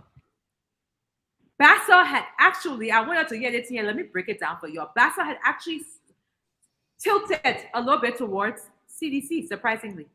2017, Bosenga Finlay brought in George Weah strong into Grand Bassa. 2020, that small thing Bosenga did. We have 4 people rally around Nyomli, 4 political parties rally around Nyomli, and Bosenga still brought in CDC strong. And Nyomli won only about 2,000 votes. CDC has been strong. We will turn CDC, we're turning Bassa away from CDC. We're turning Bassa back to green. Brumskine has not been there. Brumskine has not been there. Liberty Party, I came in last year to push in Buchanan, and we did some good work in Buchanan. So it has not been an easy task. But I can tell you, I have worked in the District 1. District 2, that we've been pushing in there, that Mirakawa, CDC District. Buchanan, we're getting there. District 4, District 5, we're trying to push in. So I think we will do very well very, very well in Grand Bassa County. Let me say that. And I am working hard, but it's not easy. You know, I like to be very practical. No one should think it's a walk in the park. My father has been out of that county, but we're pushing, and we'll do everything we can to deliver Grand Bassa County to CPP. All right. That's fair enough. Let's go to Steve. Steve, we have a question for the councillor, the Vice President Joe Kennedy for the CPP, Councillor Cllr Brumskine. Go ahead, Steve. Thank you so much, Mr. Kane. Welcome, Councillor Cllr Brumskine. It's good to see you again after a brief interaction in Philadelphia. Welcome back to SKTV. Hello, thank you. Great. So about a year ago, precisely in the month of July, your first appearance on SKTV, which we interacted with you, while other people were projecting that you would run in, I think, District 1 as a representative, you were still contemplating at that time, District, I'm not really sure about the district, but basically, they wanted you to run as representative. We on SKTV projected and pushed and said that you would be vice president. You smiled at the comment or so forth, and you kind of brush it off. Today, I want to ask you a confident projecting question again. As vice president, as a woman, we've had so far in most recent times a female who is a vice president in person of Joy Howard Taylor. The issue of what is sexual-based violence, violence against women, our mothers, our sister, most recently, the case with Jessica and Lucas, which I think you followed as well. What can you assure Liberian women, Liberian daughters, whether in and out of Liberia, as vice president, that you would do differently than Vice President Joy Howard Taylor, who is a woman? What do you say? Thank you, Steve. Thank you for the question. Let me start off by saying that Madam Joy Howard Taylor has been a big sister to me. She and I actually have a friendship and a relationship outside of politics, believe it or not. I always want to give her her flowers. And so I don't want to answer the question relative to her. I want to answer the question in an absolute capacity as Councillor Cllr Brumskine. So I think, number one, as a vice president, whether it was Joy Howard Taylor or whomever, I think that vice presidents have to have two qualities to be successful with their agenda. The first is you must have a president, a boss, a commander-in-chief who mirrors your vision and is ready to support your agenda. Or, if you do not have that, you must have the personality to be able to go around the mountain to get what you need done. I am the kind of person, no obstacle stands before me. God first. I want to always give all praises to God. It is not always my own doing. I give all praises to God that has ordered my path. But Steve, I have had a lot of obstacles in my life, professionally, politically, and I have always plowed my way through the mountain, or I've gone around when I believe in something. I will push very, very hard for the women's agenda. But I'm lucky enough to have a chief, a boss, Mr. Alexander Cummings, who believes in women's empowerment. Mr. Cummings was very clear that he wanted a strong woman as his number two.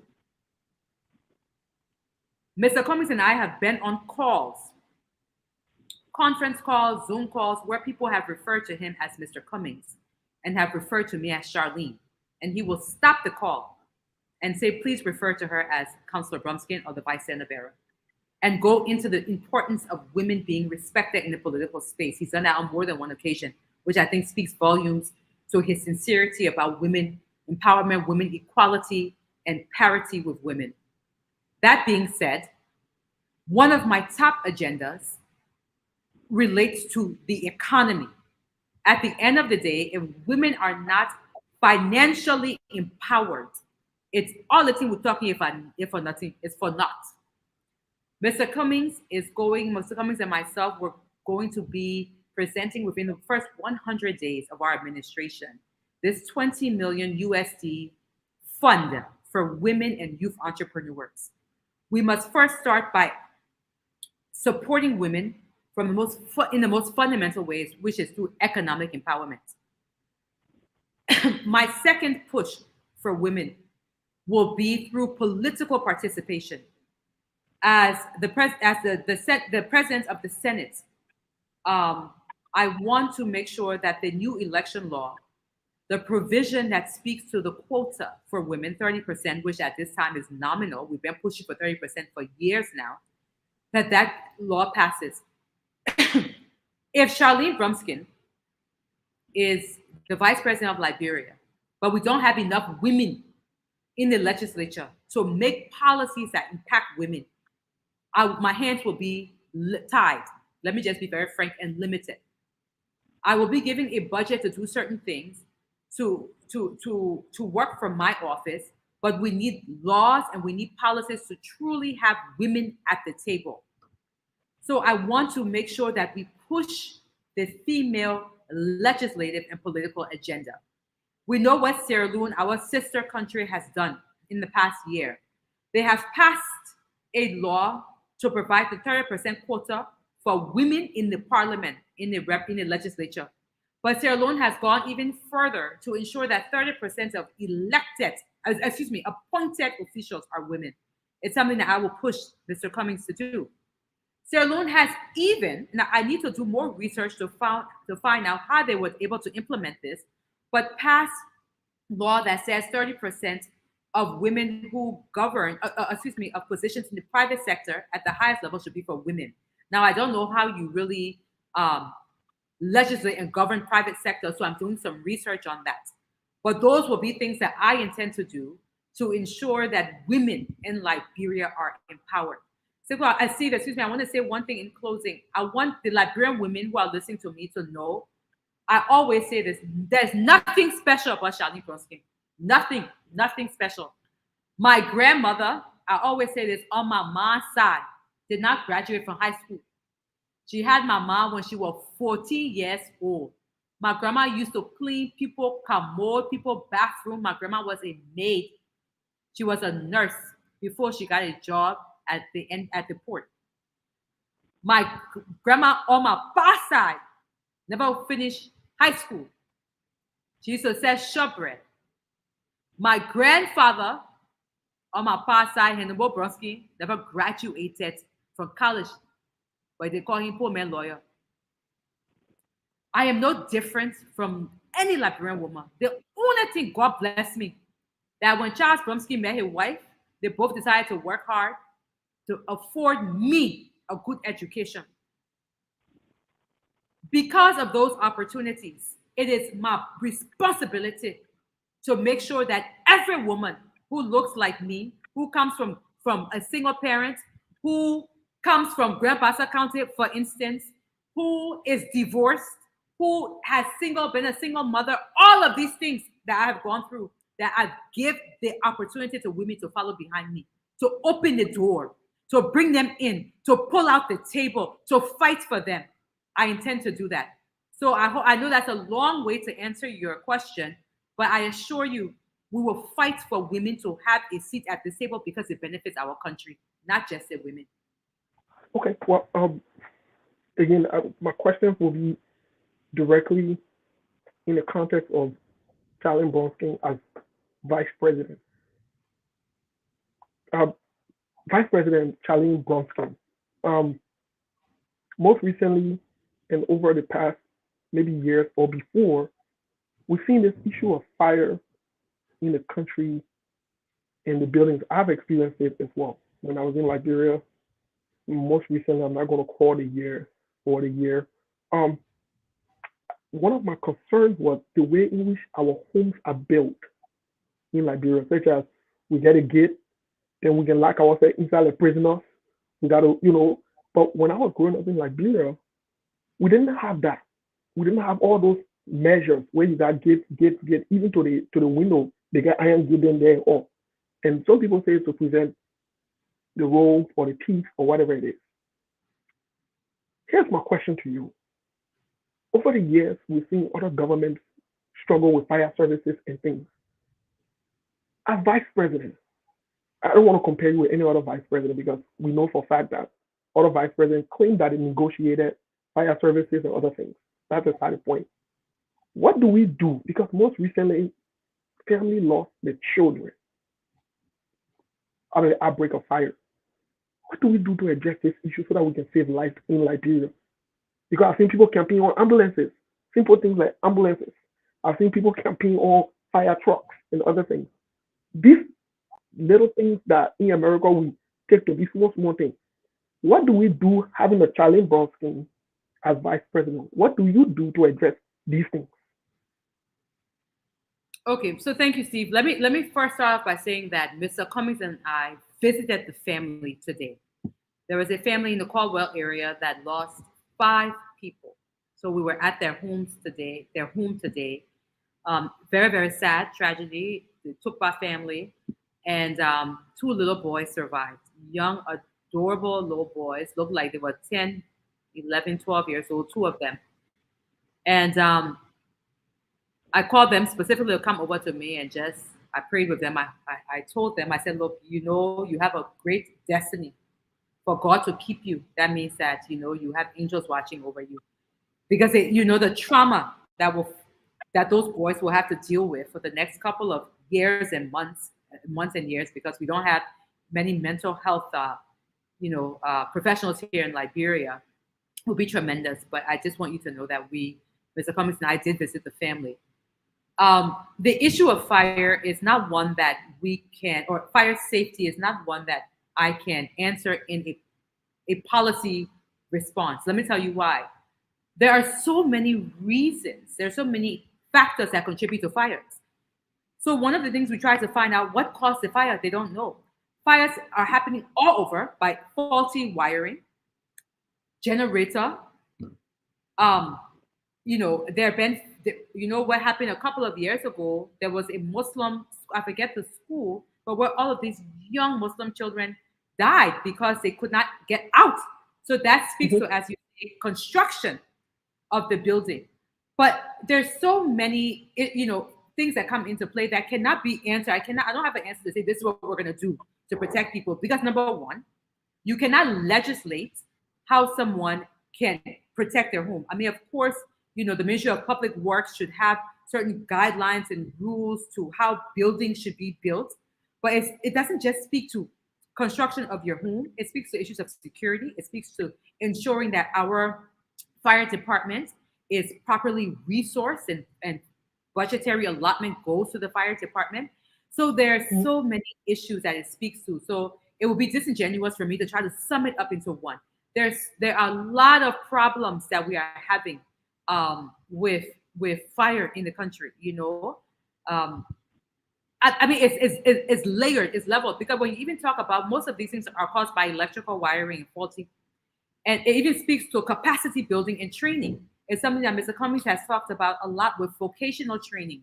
We want to make sure, look, I am not a plumber, I am not an electrician, but when some of the plumbers and electricians come to my house, I feel like now I can be teaching them how to do some basic things, right? Because they're just common sense things. I'm like, no, Papa. That's not the reason the hot water not running. Or not the reason what is it called, man? The fuse box. It's not just be going off. That is not correct. So, but this speaks to capacity building and training. When we begin to properly train our electricians how to wire homes, then we reduce safety, we reduce fire hazard. So it's a multi-level thing, but it speaks to, let me sum it up. It speaks to how our people are trained. It speaks to ensuring proper budgetary allotment to our fire department. It's make sure that we want to also make sure that our hospitals and clinics can treat burn victims and all of these sorts of things. So it's a very layered answer. Okay, so let me throw in this question, and I will run and I'll leave you and Siku. But I thought to bring in this question because after 14, 15, or 16 days, the elections will be over. Yet there seems to be a big divide in our country. It's a fact. It spans from across Liberia to the United States. It has gone over tribal and religious lines. It has come to political, personal, and other issues. Here is my question to you. You becoming vice president, and most people have said, you know, you're too young. Some people say, oh, they excuse me for my language, they get too young for that position. There are plenty of things that you get to do. You, apart from Mrs. Cummings, who would be the first lady, you would also be responsible to play a motherly role in reconciling the country, whether that's from Grand Bassa, whether that's from Grand Vita, it doesn't make a difference nationally. What do you do? How do you handle this big task that other people have failed? Is been one of our biggest problems over the years to unite us, because after the election, we must be reunited. What do you say, Vice President Cllr Brumskine? Thank you so much. It's always good having you on, and I will follow for the answer, please. Wow. Steve, don't leave. Okay, I will say. I will say all of the. Thank you. So can I say say all of the Vice President? Thank you. That is one of the most profound questions I have ever been asked. What do I do to reconcile Liberia? You know, Steve, our country, I love our country so much. I believe so much in the greatness of Liberia. We have so many problems. Steve, when I tell you what I have seen in the past 4 months, 2017, we toured the country. But what I have seen in the past 4 months, it breaks my heart. Reconciliation, multiple levels. I think that, you know, some of the answers I will give will sound almost impossible. But I think we have to revamp and rethink the way our political structures look. I have said that I believe sometimes political institutions, these political parties, are the worst enemies of Liberia's progress. They are designed to elevate the leaders of these parties to the detriment of the people without following any ideology. There is no difference. I'm not hearing what CDC brings in terms of what their platform and their ideology is. And I don't mean to be abusive to CDC. I will even bring our say inside. Unity Party. We're not, I don't know what UP, I haven't heard anything with respect to the agriculture policies and programs. UP's Senator Barrow, with all due respect, has been presented as a guru when it comes to agriculture, but I don't know what UP's plan is for agriculture. I've never knew what CDC's agenda was besides the pro-poor agenda. CPP, I will even put us inside. Many people are supporting us because they see us as a real alternative. We've presented our platform, our agenda. How many people have read it? I want to be equal with all of us here to not say CPP is exempt from this. Political institutions, we have young men and women who are being paid or supported to go on Facebook and abuse each other, to lie on each other, to disrespect the president of our great country, to disrespect the vice president, myself, Mr. Cummings, all in the name of political party. We go from district to district, community to community. Steve, by the time you talk 5 minutes, one young man I jump up, oh, say, Amanda, Awetu. Every time I ask them what Amanda Awetu means, none of them know where it's coming from. They don't know the origins of the word. We have politicized our young children. During war, we we sexualize our girls. In the time of peace, we have politicized our young men and women. The children cannot read and write, but they will do battle cry. We are destroying our generations to come. I would begin by depoliticizing our country. We are politically on edge.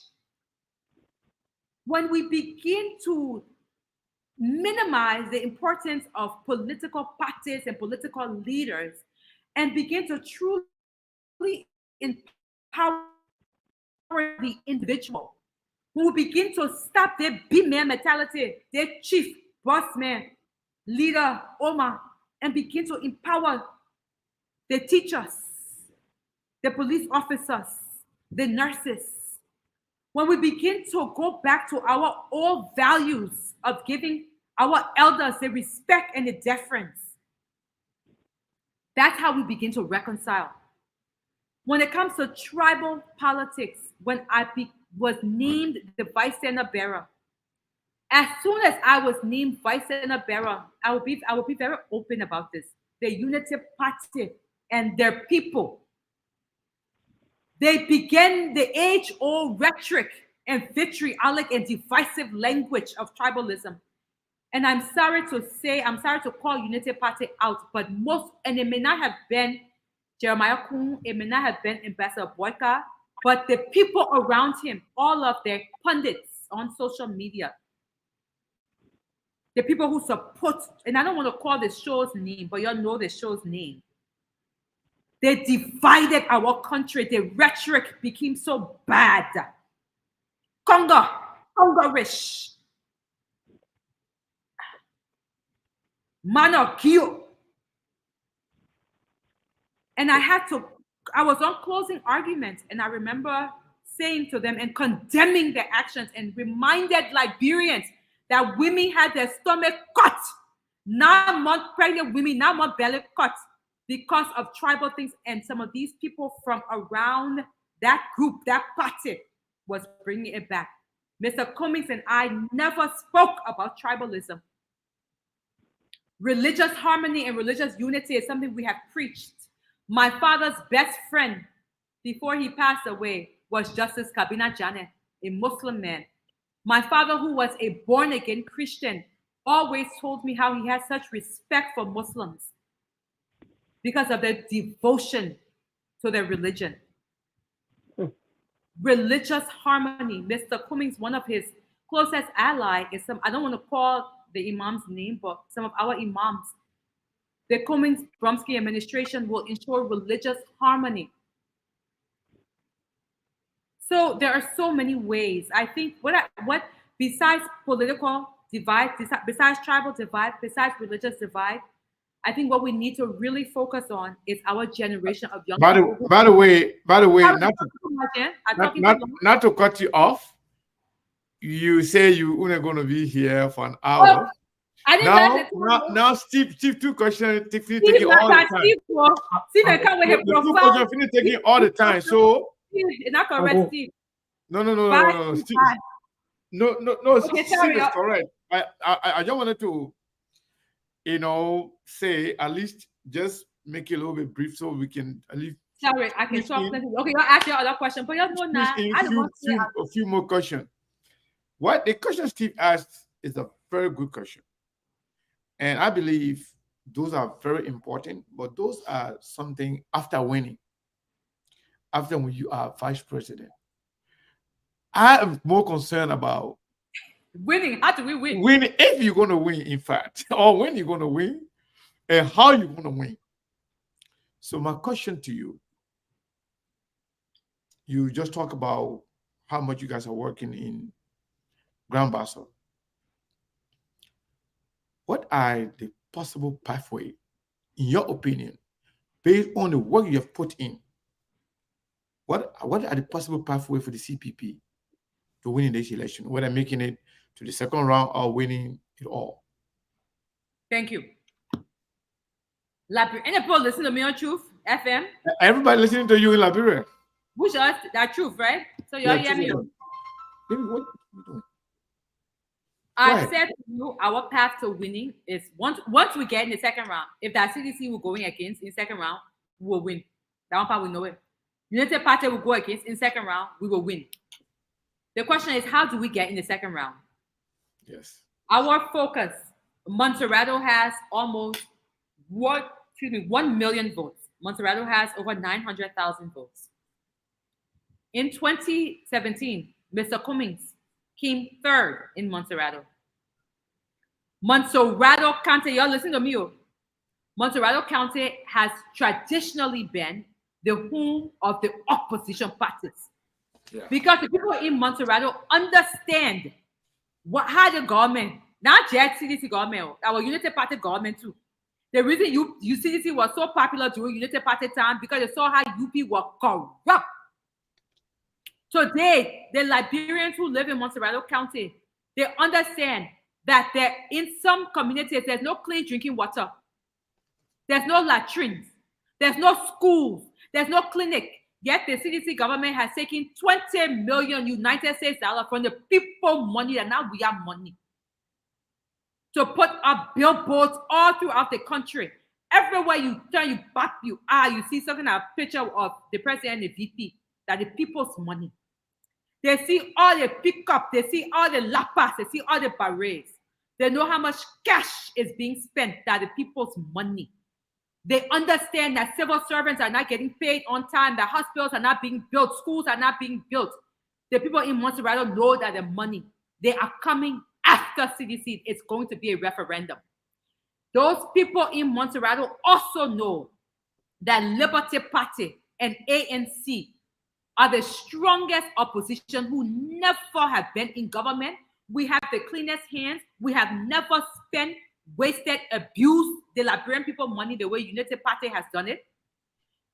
Of those 900,000 votes in Montserrado, we expect to get well over a third. We expect to get around 400,000 votes. For Montserrado? Absolutely. Wow. Okay. Coming number 3, ANC came 2017.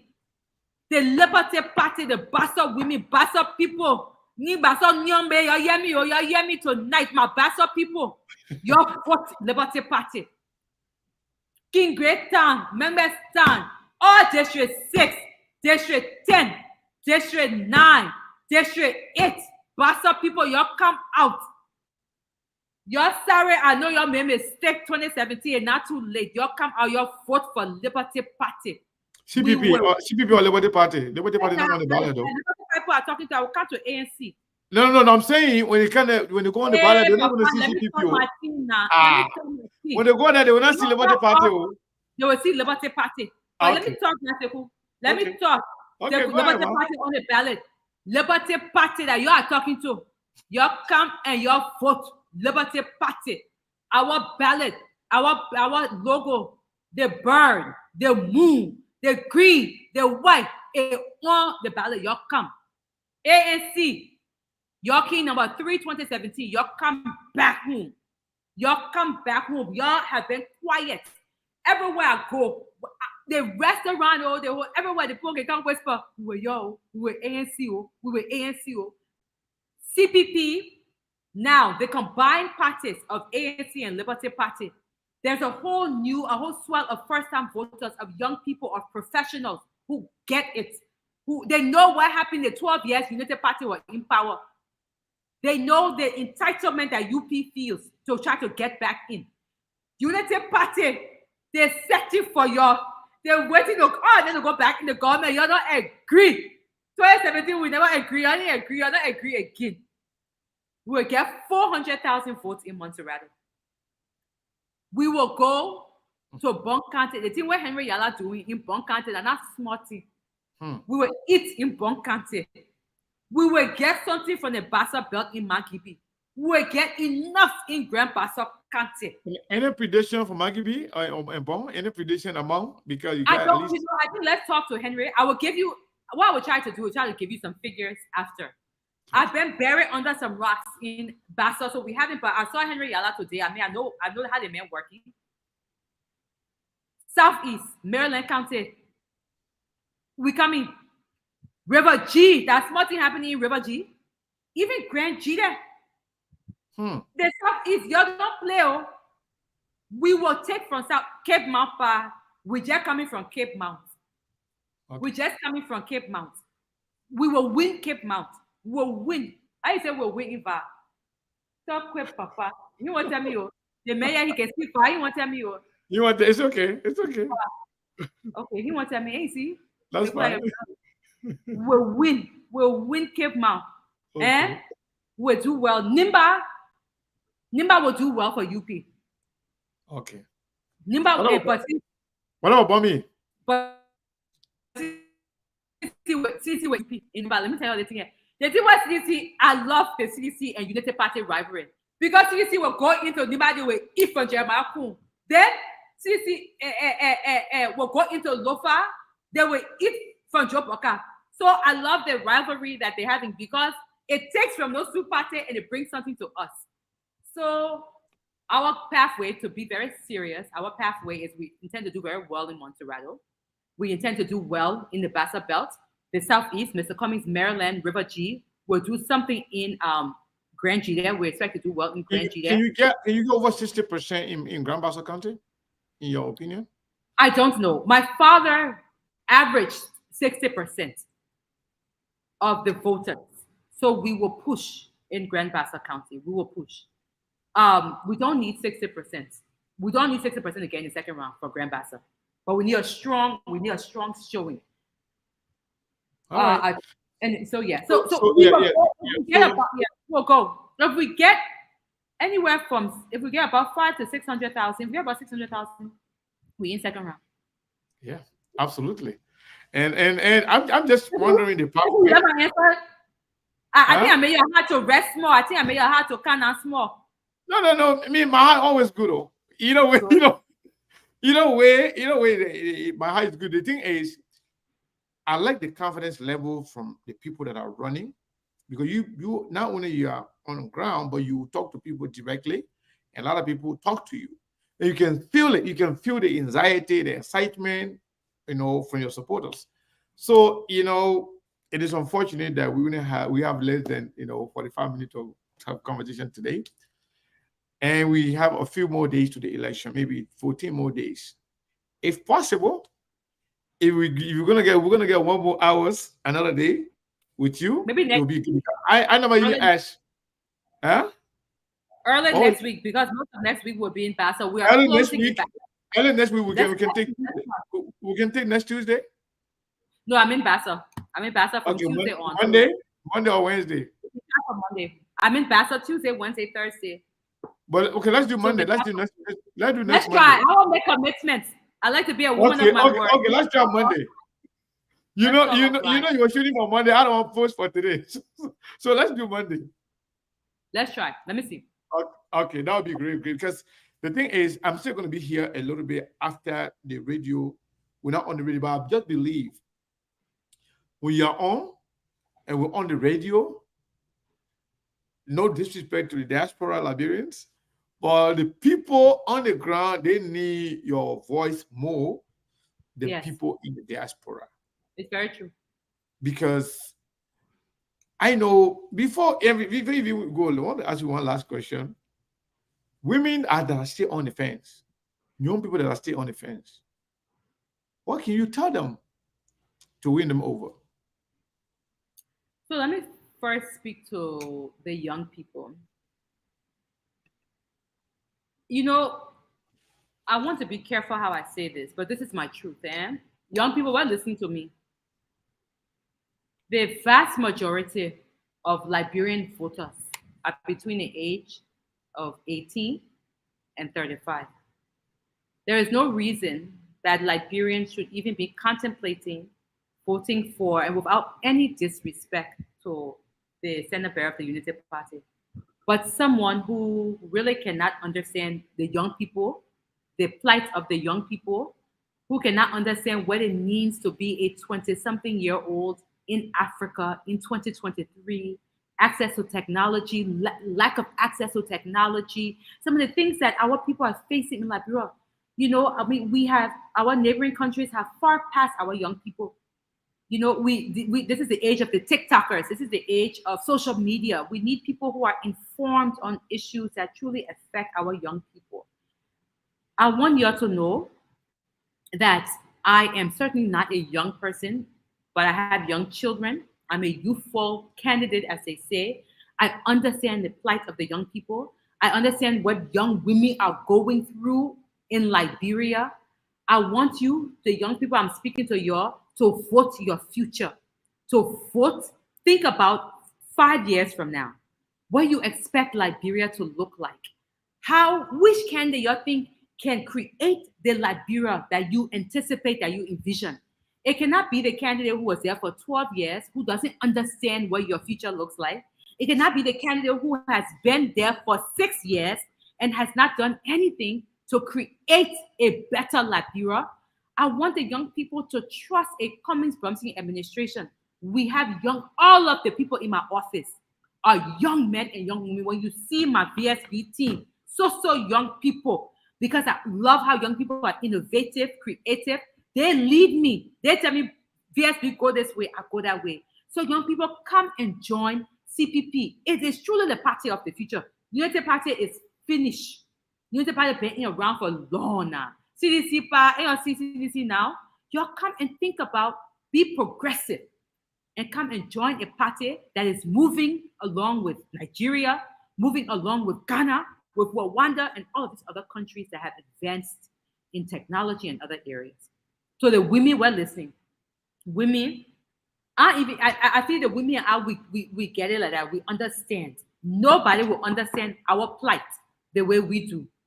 I started off by saying I have gone through every, I don't like to talk my personal business on line on radio because people in the opposition tend to use it badly. But women, I have been married. I went through a very difficult divorce. I have 2 children. I have been a single mother. I have lost a child. Many people don't know this. I have gone through things that women, only we can understand. There were times when, after my father died, my law firm was not doing well. I did not know how I was going to be able to pay my staff. You don't always see the picture you'll see today and think that everything has been great in my life. It has not been. But I've had women around me to support me. And I think we need to make sure that we continue to hold other together. When we talk about Joa Howard Taylor, the reason I don't like to compare myself to her, to attack her, was because there was a time when I was going through a difficult period politically, and I sat on our woman's couch in her home. I think women need to hold each other together. We need to support each other. So it's the kind of woman that I am. Today, we are in a women's group chat on WhatsApp with CDC women, Unity Party women, independent women, government women. And I went in a group chat and I said, I cannot wait until all of this is over and all the women can come back together because we are politically divided. And I miss my women from CDC, from Unity Party, from the other political institutions. So women, let's stand together. I am your sister. I will support you. I will fight for you. I'm a fighter. I understand your situation. I understand your problems. Support the Cllr Brumskine ticket. We will be there for you. I think if the women are listening, they get a great message. And something happened, and not in a negative way. Truth FM is supposed to be going to their news exactly 7 p.m. But because we are on, I asked them if they can allow us to go at least a little bit over our time. And they said they will try. And as you can see, they have now cut us off. So we are still on the radio. So I want to take advantage of that because every question I want to ask you, I want to ensure that I have to go now. Remember, we talked here. I got to exactly. So I'm going to give you my last question, then you can go. because I don't want to scare you. Then it's going to be difficult for you to come back Monday. So I will let you go. But before I let you go, let me ask you this question: when you go on the field, always meeting kids. I've seen a lot of children gravitating towards you, meeting kids all the time. Some of these kids are not even of the 14 age. And Do you have any plan for those young people that are gravitating towards you? They love you. They wish they can vote, including that little boy that I listened to. Do you have a plan as the vice president for the young people? I'm talking about young people that are not a year of voting age or finishing high school, just little kids. Do you have any plan for them? So Sekou, you know, the question you asked, you know the answer to it. There's no plan that anyone can have for millions of children. Let me just be frank. But what a leader can do is to have compassion and have love. I love children. I love everywhere I go. I will hug and squeeze, and I just love that. God made me. I love children. I love children. In Buchanan, I'm not saying this. Ask in community. Every child knows me that we do not go outside Montserrat without taking candy or split clothes for our children or biscuits, because our children are so disadvantaged. I do not have a plan for the 2-point-something million or 3 million children that are disadvantaged, but I have a plan for the country.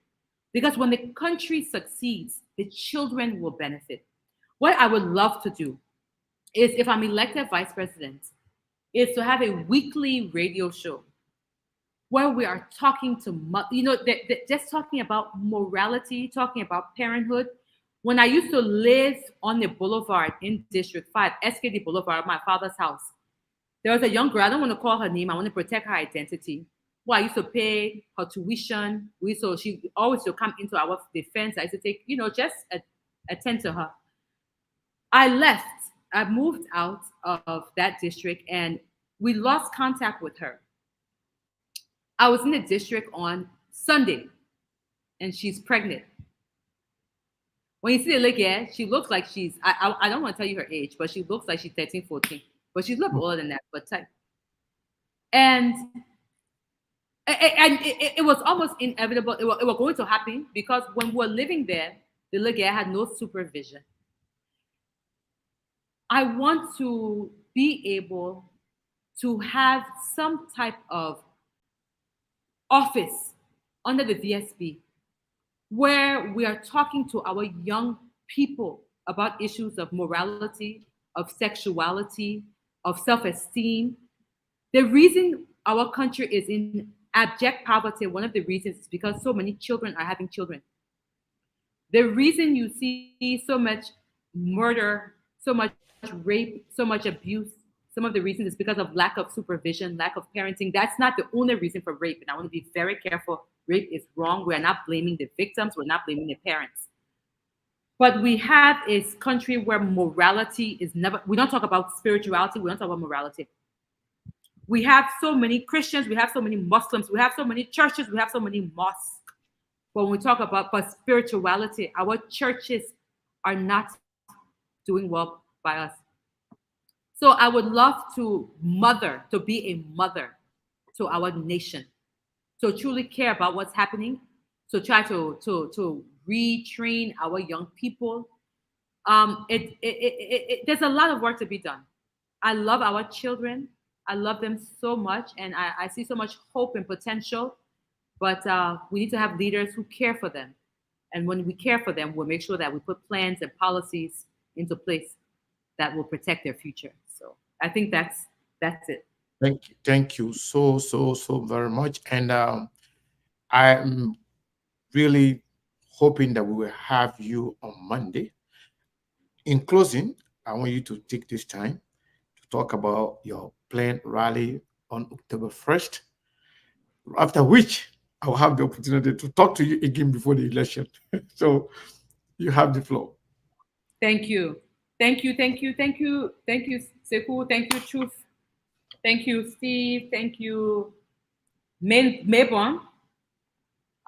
Liberia, Montserrat County, October 1st, the CPP will be having its Montserrat rally.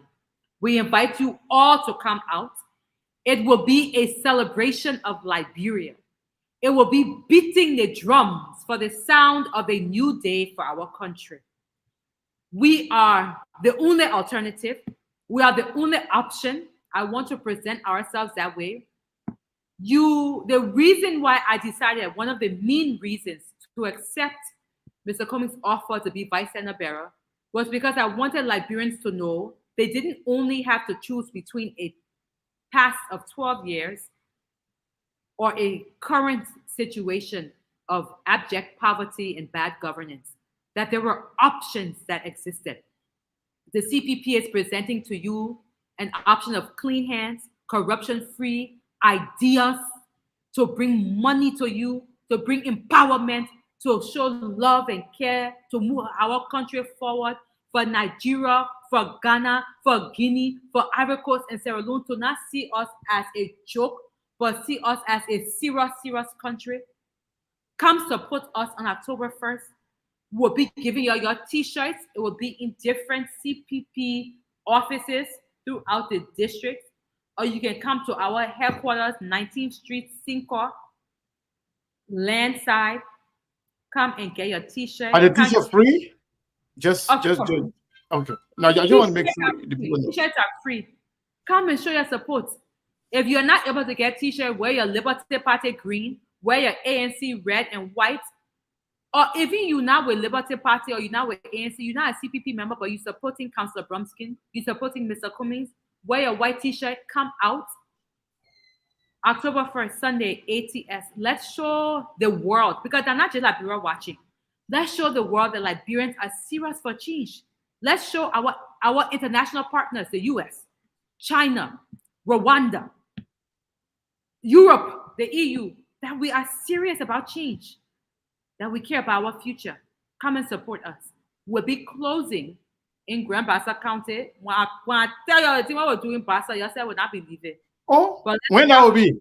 Hey, Papa, lead out one there, man. Let's focus on Montserrat first. I want to see all of y'all.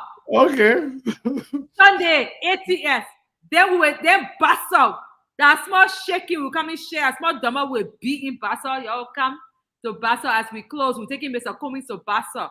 But Montserrat ATS Sunday, y'all come out. I will be having my own float. The VSP will have a float. We'll have musicians. We'll have the young people. In fact, I wanted women and the young people on my float with me. It will be a great day. Well, that's my thing. That's my thing. That's what you. Just joking. Liberia, I love y'all. Montserrat County, I love you. Mr. Cummings loves you. This is for you. It's for our future. A better Liberia. Vote number 4. October 10. Number 4. October 1st. Come out to ATS. God bless you. Thank you so much. Thank you so much, Cllr Cllr Brumskine, the vice presidential candidate for the collaborating political party. We wish you good luck, and you and the CPP and Mr. Cummings. Thank you. Thank you so much. So yes, that was Cllr Cllr Brumskine, the vice chancellor bureau for the CPP. I want to say thank you to all of you for staying with us. We're going to have a little bit of post-interview analysis. We're going to be here for only about maybe 10 minutes. 10 minutes. Or let me see. I just want to say 2 hours and 30 minutes. Maybe, yeah, another 10 minutes or 12 minutes will be here. So if you want to participate, you can call us. And by the way, those of you who today we're supposed to have a group on here, and they agree. I talked to the person that was doing negotiation to actually allow us to have the Cllr Brumskine on here today because of the nature of her schedule. She has a very tight schedule. Let me see here. Let me take to the first caller here. Okay. Steve is on at the same time. Brazilian Monk is on. I don't know who should come on first. Okay, Steve, go ahead quickly. Brazilian Monk, yield his time to you. Yeah, so I was calling to beg on behalf of the concerned citizen there. Those who are stakeholders, I'm not talking about those who are not regular rights or startups, I'm not talking about you. Real stakeholder there. That video of the vice president to say you let's not play it today. Okay. We won't play that video so we can have a national conversation about it. I'm begging you, let's play that video on Friday, because Friday I'm available 100%. And at least let's have a segment on it because that video is disturbing, it's concerning, it's tribalistic, it's divisive. We need to make sure that the Liberian people hear it themselves. But all right, no problem. I heard you, and we will grant that. We say granted. It's okay. We can keep it for another day. Thank you. But besides that, in fact, your people there, they came on today. I Cllr people on a pay for their program. Councillor Cllr Brumskine, the VSB came on. They never supported us. You know, as Cllr other people own a pay the money. They don't want that. They want their VSB to come here. They never even supported us, my man. I can tell you. Let me go to. That's my recommendation. Your recommendation said a good thing. Yeah, we're not going to show on Friday for that. We're not saying that. We're not going to do that. No, it's okay. It's okay. We'll play it whenever you guys want me to play it. No, we're not playing it today. We're not playing it tomorrow. We'll play Friday. We'll put a light together. We'll see the next 2 days. Well, Friday will be a good day. That's fine. Yeah, okay. Thank you. All right. Brazilian Monk. Oh, man, we here, man. It was great to have Councillor Cllr Brumskine on here today. She's gifted. She's so good. Yeah, man. She's charismatic. She knows exactly what's going on. Cllr Brumskine would be the impact in that performance. That's why I told you. I said the reason Jeremiah Cohn was picked is not for electoral purposes. She just broke down the Basel bill. She told you that her father did on average of 60%. And she didn't even need to do 60% in Grand Basel. We're talking about the other online candidate with the Basel bill, like the Magidi or Portion or Boy Monserrato candidate. This is where I think Cllr Brumskine, it was the greatest gift that Cummins ever received in his election season. I think it was a consolation for what happened in the CPP because he couldn't have picked anybody better than Cllr Brumskine. She's young, she's charismatic, she's brilliant. She can go anywhere who was on. And like I said, it's all about the message. And that's what she's telling you about some people. Everybody that's voting in Caroline, whether you like it or not, you got to vote for me. It's a matter of must you vote for me. It becomes mandatory that you vote for me also because that's the status quo. I'm not about to sugarcoat things here. That's just the reality. So you are one of the largest demographics of voting group in terms of on every line in the country, and you owe it to the VSB to support a candidate. But like I said, she's smart. She's going to make the case for coming, especially for young people. That when when you in an election, you don't spread your tentacles everywhere. You got to be very strategic as to where you deploy your resources and which voting group you're going to target. The women vote, the young people, and the people that sat out in 2017. If you can get a huge amount of those people to come or trust me, it will be a shocker to the system. Because, like you said, the CPP will benefit from the rivalry of Unity Party and CDP. They are 18 years. Yeah. It's not like 5 years or 10 years. It's 18 years of your life that were given to these two parties. And you have seen the result. What more can you see? You get Unity Party 4th. You got CDC as a result of Unity Party. That's 18 years of your life. Sit back and concentrate. Do some deep thought. Have you seen the result after 18 years in your life? Compare your life today as compared to dating back as far as 2005. Can you see any tremendous progress in your life? That you will come and jeopardize again another 6 years to these two parties? They cannot be an option.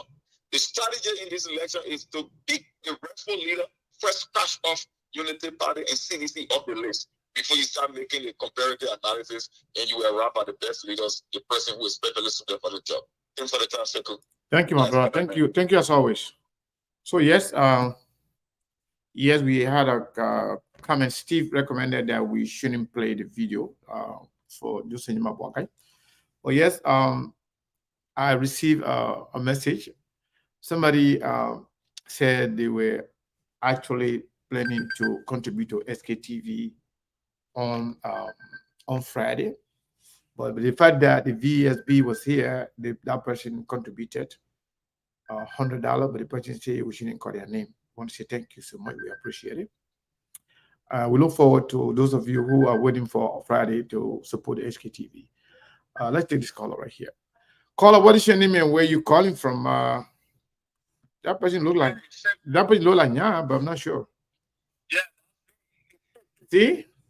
How you doing, my brother? Yeah, that's me. This is Nya Volula, right? Yep, this is Nya Volula. Go ahead, my brother.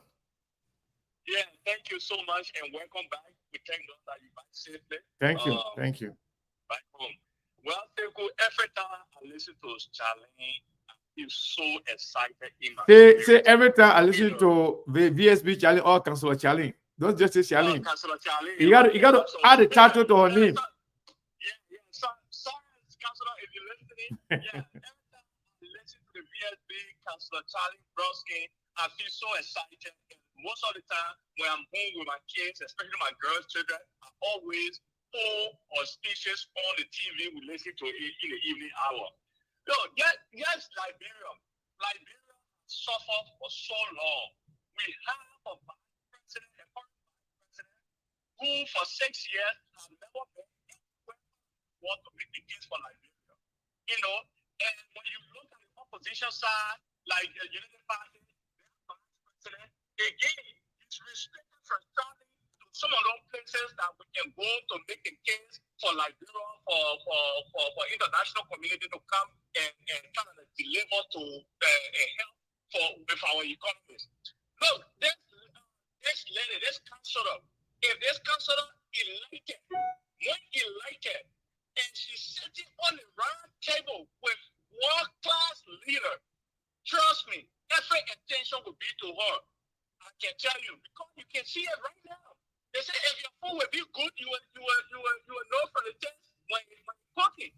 You know, so our food is cooking right now. Like we rather open our eyes and see the best among the best. The best is CPP. Thank you so much. Thank you, my brother. So he said the best is the CPP. Another person sent us $20. I want to say thank you to that person. I just sent us $20. We appreciate it. You know, this election, the person said no name anyway. But he sent $20. But thank you so much. Let's take this caller. Caller, what is your name and where you calling from? I got 5 more minutes to leave. Hey. This is Madeline. I'm out and my phone, the number that you know, the phone died, and I have to call you from a different number. Yeah, but it's okay. Yeah, that's your sister from Minnesota. I know. The guy, my sister, who my brother-in-law fall in love with, you know, from the voice. I know. I remember. First of all, I want to say how my sympathy for your loss. Thank you. I couldn't call the show that day to talk to you before you travel to Liberia, but we miss you and we were watching you while you were in Liberia. We were watching every move, yes.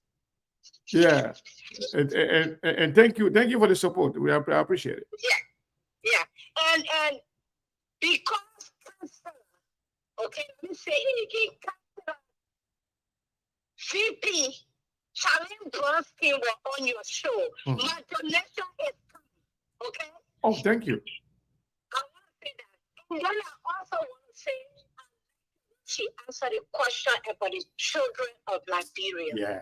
Because Seko, our hearts break when we see what happening to our children. A lot of them lost their parents in the war. And so there's no one to really hold them and to nurture them. And they need it because Liberia came out of this 14 years of war and it continued like the people in Liberia still stuck into the war attitude and what people continue to go through this. But we pray that October 10th, that the Liberian people will open their eyes and see what before them will take them to a better future and better Liberia for them and their children. Because this election is so important for Liberia. It's like we the only African country left behind. All right, my sister. Thank you so much. Let me take the last question. Last call. I appreciate it. Thank you for having me. Thank you. And I want to say welcome to the CPP young people that came on today and the Teacher Association for Peace. Your endorsements are coming today. Thank you and welcome Thank you so much. Mr. John Maulo. I think that person was Mr. Maulo. Mr. Maulo, you can call back. We're not calling the other one. We're calling the same number that the lady was on. That's why I couldn't take it. We can call back. You'll be the last caller. Yeah, Mr. Maulo is calling back. Mr. John Maulo, how are you, sir? How you doing, Sekou? And welcome back. Thank you, sir. Hope the eye opening was wide enough. It was wow. It was a wow. I went there, because I felt so bad. But anyway, look, thank you for the show today, and thank you for having the VSB on once more. Thank you. Listen, the Liberian people will deliberately choose to do the wrong thing, or they will choose the CPP. I mean, the choices are not complicated at all. Because the question is, compared to what? Compared to what? What can you compare this to? I mean, how can you compare any of the VSD candidates to this one? Nope. We will have to deliberately choose to do the wrong thing because we know what's right. We know who's the best. And unless we want to put our children's future in jeopardy, the CPP is the best way to go, and that's without, being biased or anything. And every one of them say they find excuses, but they know it. So I hope they will do the right thing. But I'm also asking everyone to turn on the first. I will be there. Yes. And so let's do the same for Liberia. Thank you, my brother. Thank you so much for your contributions always. Yeah, that was Mr. John Mangolo. We always call and contribute to the conversation. So I want to say thank you to each and every one of you for following SKTV. And those of you who,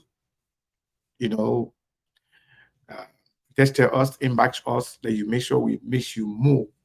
Honestly speaking, I miss all of you. And I'm very happy that I'm back. We'll continue to bring you the information as needed. And we will not be deterred, regardless of how these people attack and try to silence us. It's never going to happen. We are doing it for you. We're doing it for Liberia.